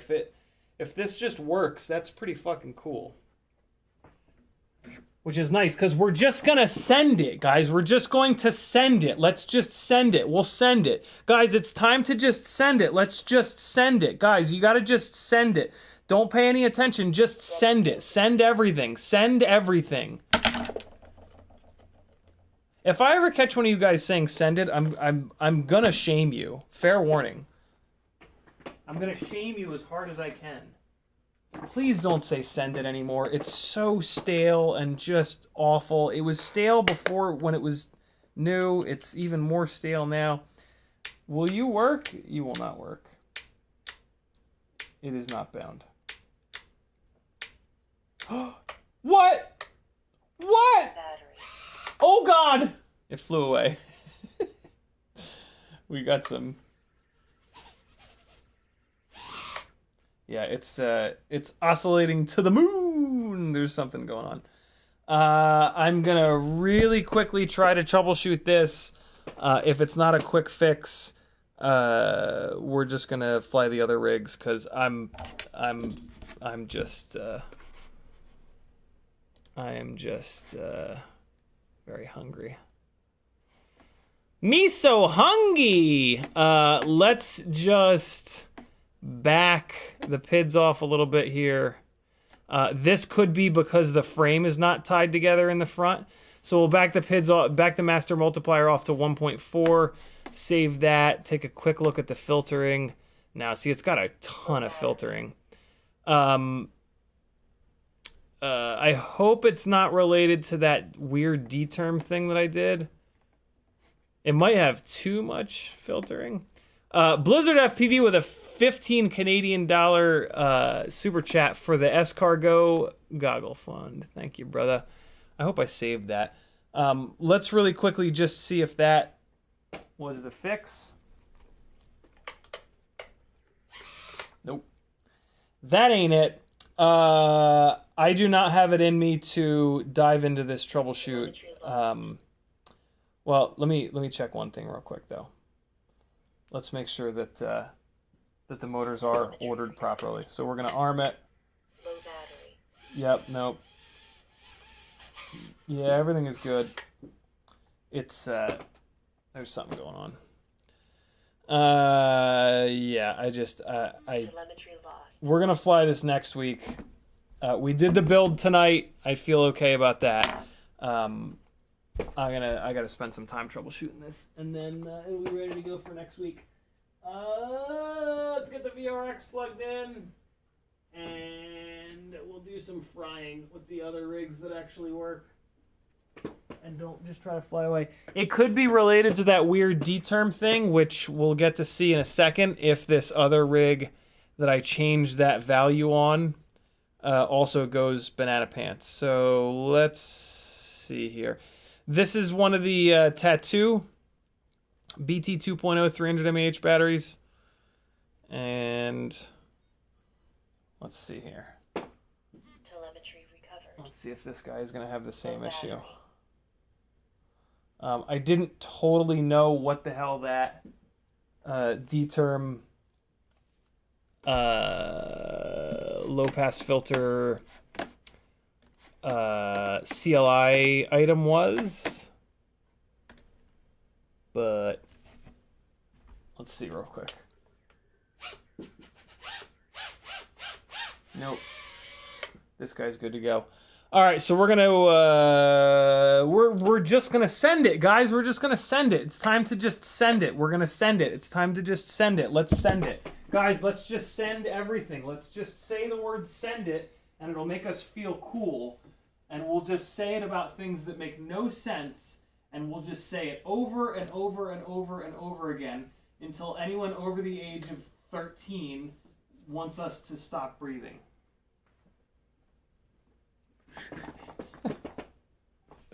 Blizzard, thank you for the super chat. Very cool, my friend.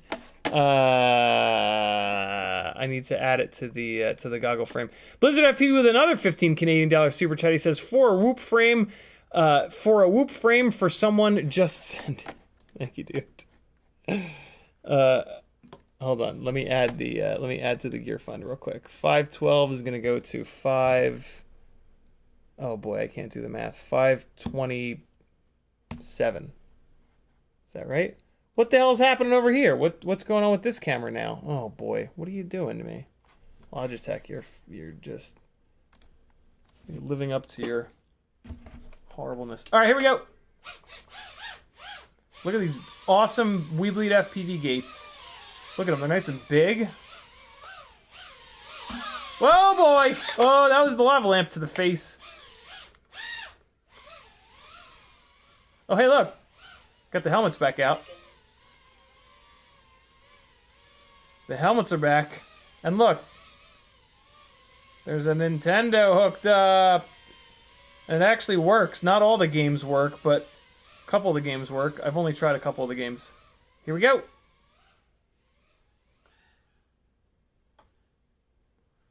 So I got the cube set up here. 10, 9, Oh! Oh no. 8, I really need to stop crashing into that dirt. It gets all over the floor. And then I forget to clean it up. 7, And then Maggie gets to it before I do, and I feel 6, terrible. 5, Rejected! Did you see that? You see that rejection? Utter rejection. Like back when I was dating. Alright, let's get a little Pops on orbit locked in here.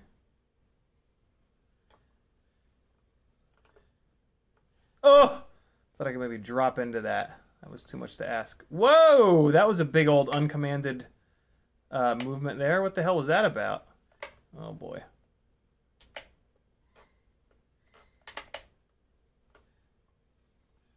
That might have been crash prevention. I doubt it. More likely it was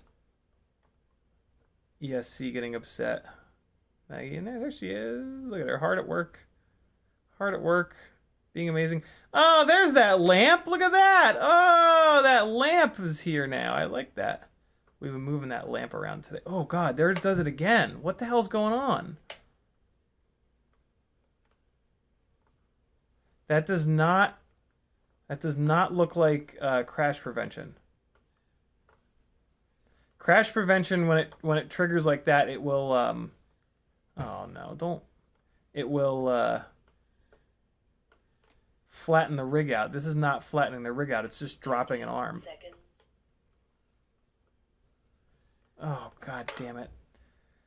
I am flying like a bag of crap today. Oh, the Babazon ate me.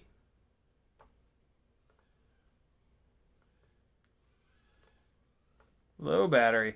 That's a weird. I'm not. Oh, I was so close to clearing that. Ah.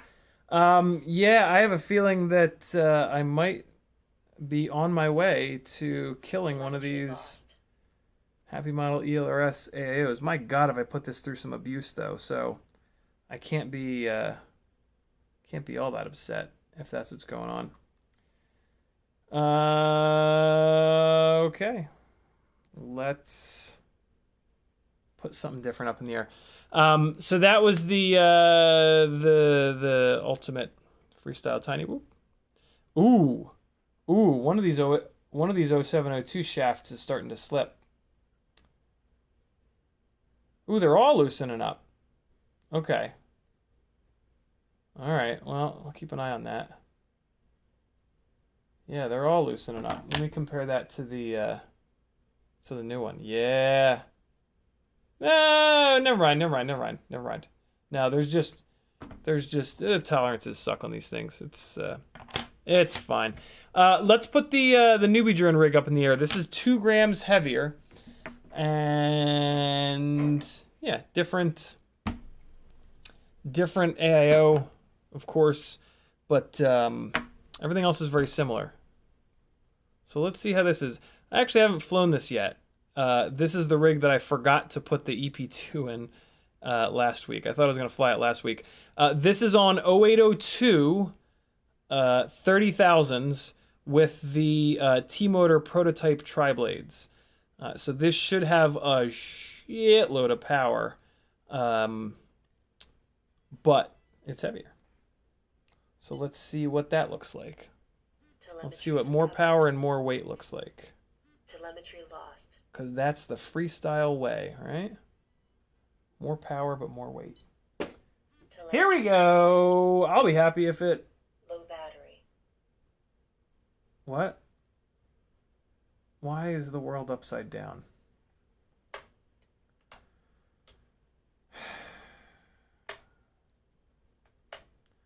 Why does the camera have to be upside down? God damn it. And it's not bound. Well, Telemetry lost. I'm playing that one. God damn it, I mounted the camera upside down. Yep, look at that. I sure did. I sure did mount that camera upside down. Sure did. Just flip your goggles upside down. Done. Problem solved. Oh, I'm the worst. Okay. Well, we're going to fly another WeBleed FPV battery. We're going to fly a WeBleed FPV battery so you can compare them to the Tattu BT 2.0s. They're the same thing. There's no difference. On the rig that we were just flying. And then I'm going to put the 75mm rig up in the air, and then I'm going to shut this thing down because I'm dying. I need to eat, or I might actually die. Let's see if I can get that weird issue to pop back up.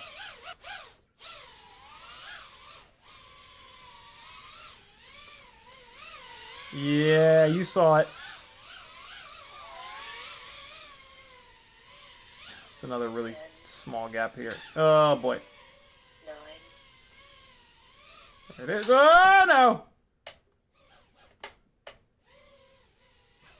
No. What was that? That was a weird 7. thing to have happen. 6. Shut up, transmitter. Oh god.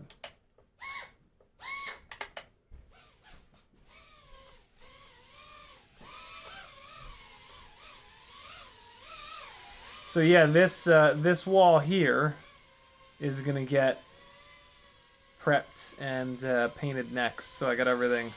I pulled everything away. But I know you guys want to see me fly upstairs, and I want to fly upstairs. Woo boy! Oh my god! I wish I could say I did that on purpose, but I most certainly did not. Oh my god! What is happening? When was it happening? Was it happening when I was doing those hard split S's? Nope. Maybe not. There we go. Bomb it. Oh, yeah. Okay. I'm into that. I am into that little move. Let's try that again.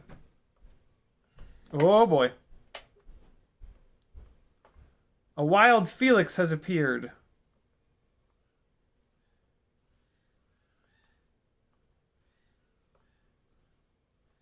Ooh, boy.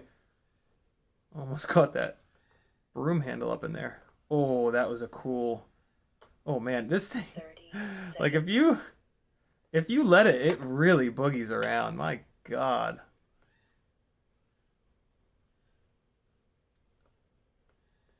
Ugh. No! I did not need to disarm that. Where the hell am I even?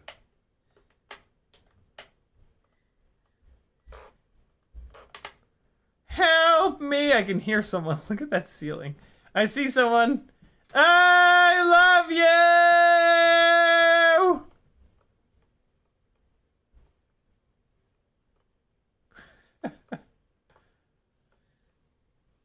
20 seconds. Ah! Oh! All right, let's... Ooh! So this is fun. I really lost my orientation just now. When I went silent just now, my brain was like, what? What's up? What's down? 7. Oh no. 6. Oh no. Oh yes. 5. 4. 3. 2. So I'm digging this. And then I can maybe drop it down into there, but what I would rather do is like this, and then come down into this one here. That would be really cool. Let's try that again. Oh, so close! It's hard to not hit the ceiling. Oh boy, that railing fucking got me. Battery is taking a big old shit. Here we go. Coming in hot. Oh, wow. I just smashed right into that, huh?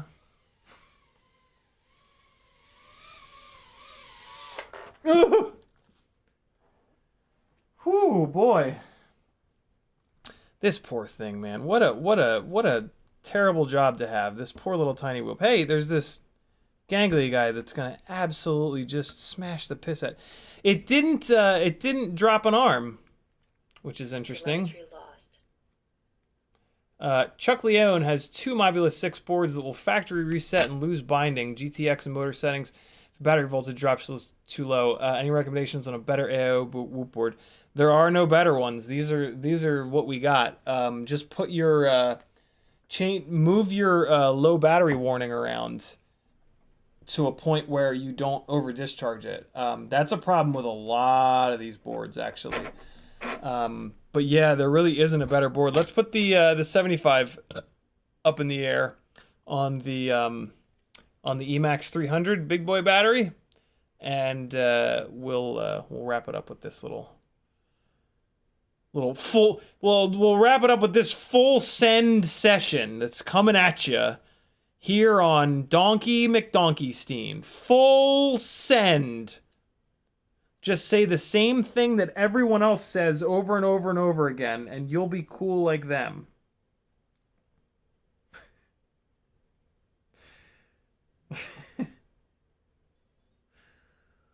My apologies to anyone that says send it 7,000 times a day. But fair warning, you should stop, in my opinion. Here we go, 75mm rig on EX0802 30,000 kV motors on the 1.6-inch biblade props. Oh, great. Here we go already with the moment. See how it just slid into the outside of that gate? Like that's what these 75mm rigs do, because they're just heavier.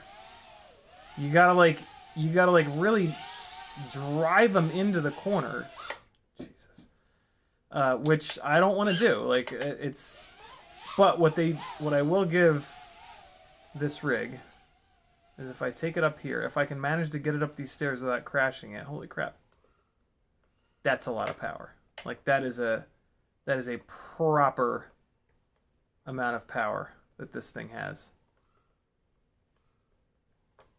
But oh god, look at it just grooving. Oh god, this one's doing the same thing. That was the same little issue there. So one of the solutions is just to fly smoother. It's only happening when it asks for like everything. Ooh, I almost hit that lamp. So yeah, you can kind of fly around it by just flying a little bit smoother. Woo! Oh, that was hard. That was a hard hit. Yikes. I was trying to do a wall ride like that. Oops. That was the intention, but didn't quite get it there. Oh, that was what I was trying to do. Exactly that. That's pretty cool looking. Oh, wow. That just barely made it. You know, what's interesting, though, like, this has more raw power, but it doesn't have the quickness and the lightness. So, like, when I did that little dive down the stairs just there, like, it struggled to, like, see that? Like, it doesn't just go shooting up. It takes, like, a second to kind of accelerate upwards. Oh, God. And, yeah, again, like, inside the house, that just makes it harder to fly really accurately, which is the big thing that I notice with the 75mm rigs, or just, to put it another way, heavyweight rigs. Heavyweight rigs versus lightweight rigs. The lightweight rigs are so much easier to fly inside. See that big bobble too at 0 throttle? That was kind of ugly. Oops. Ah! Let's try a right-handed orbit, much harder. Oh wow, this battery did not last very long. Oh boy, that was full throttle to try to... Nope, nope, nope. Taking the walk. Taking the walk. 2 minutes and 50. It's not bad.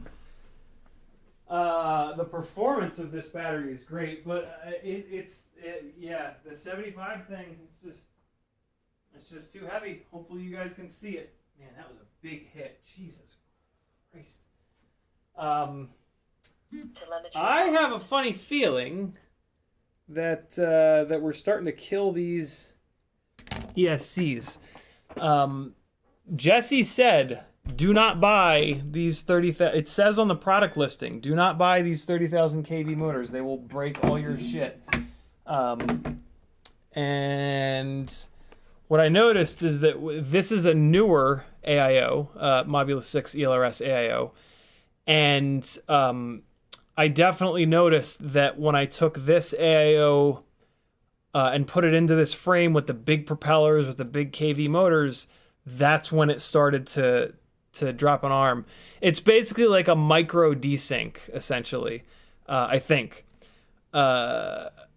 And yeah, we might be reaching the limits of what these HappyModel AIOs can handle with these tiny little FETs in them.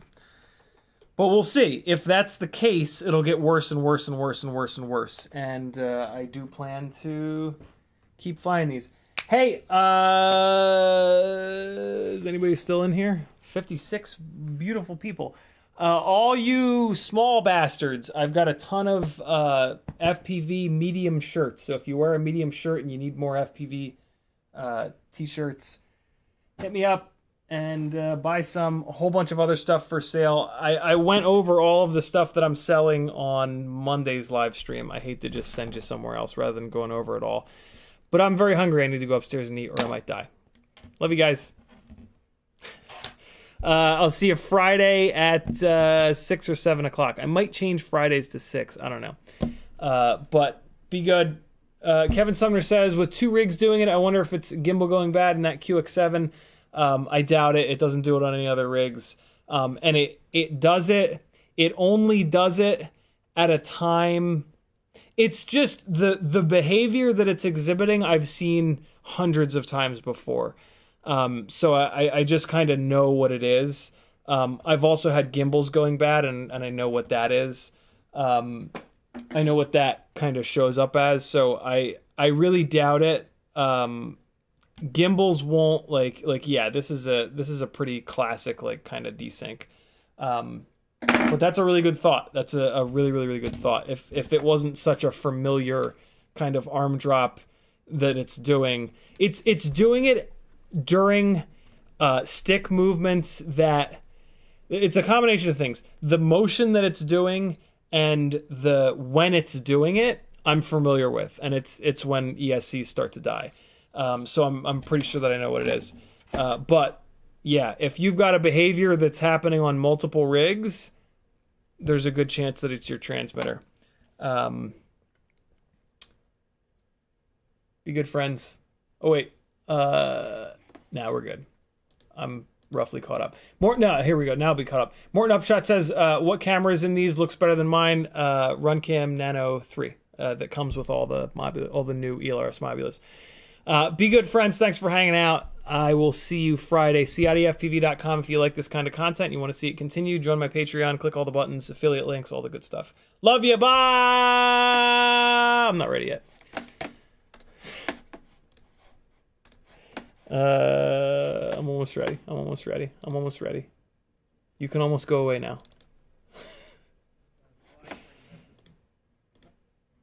And I'm almost ready. Almost ready to go away. Love you guys. Be good. Bye-bye.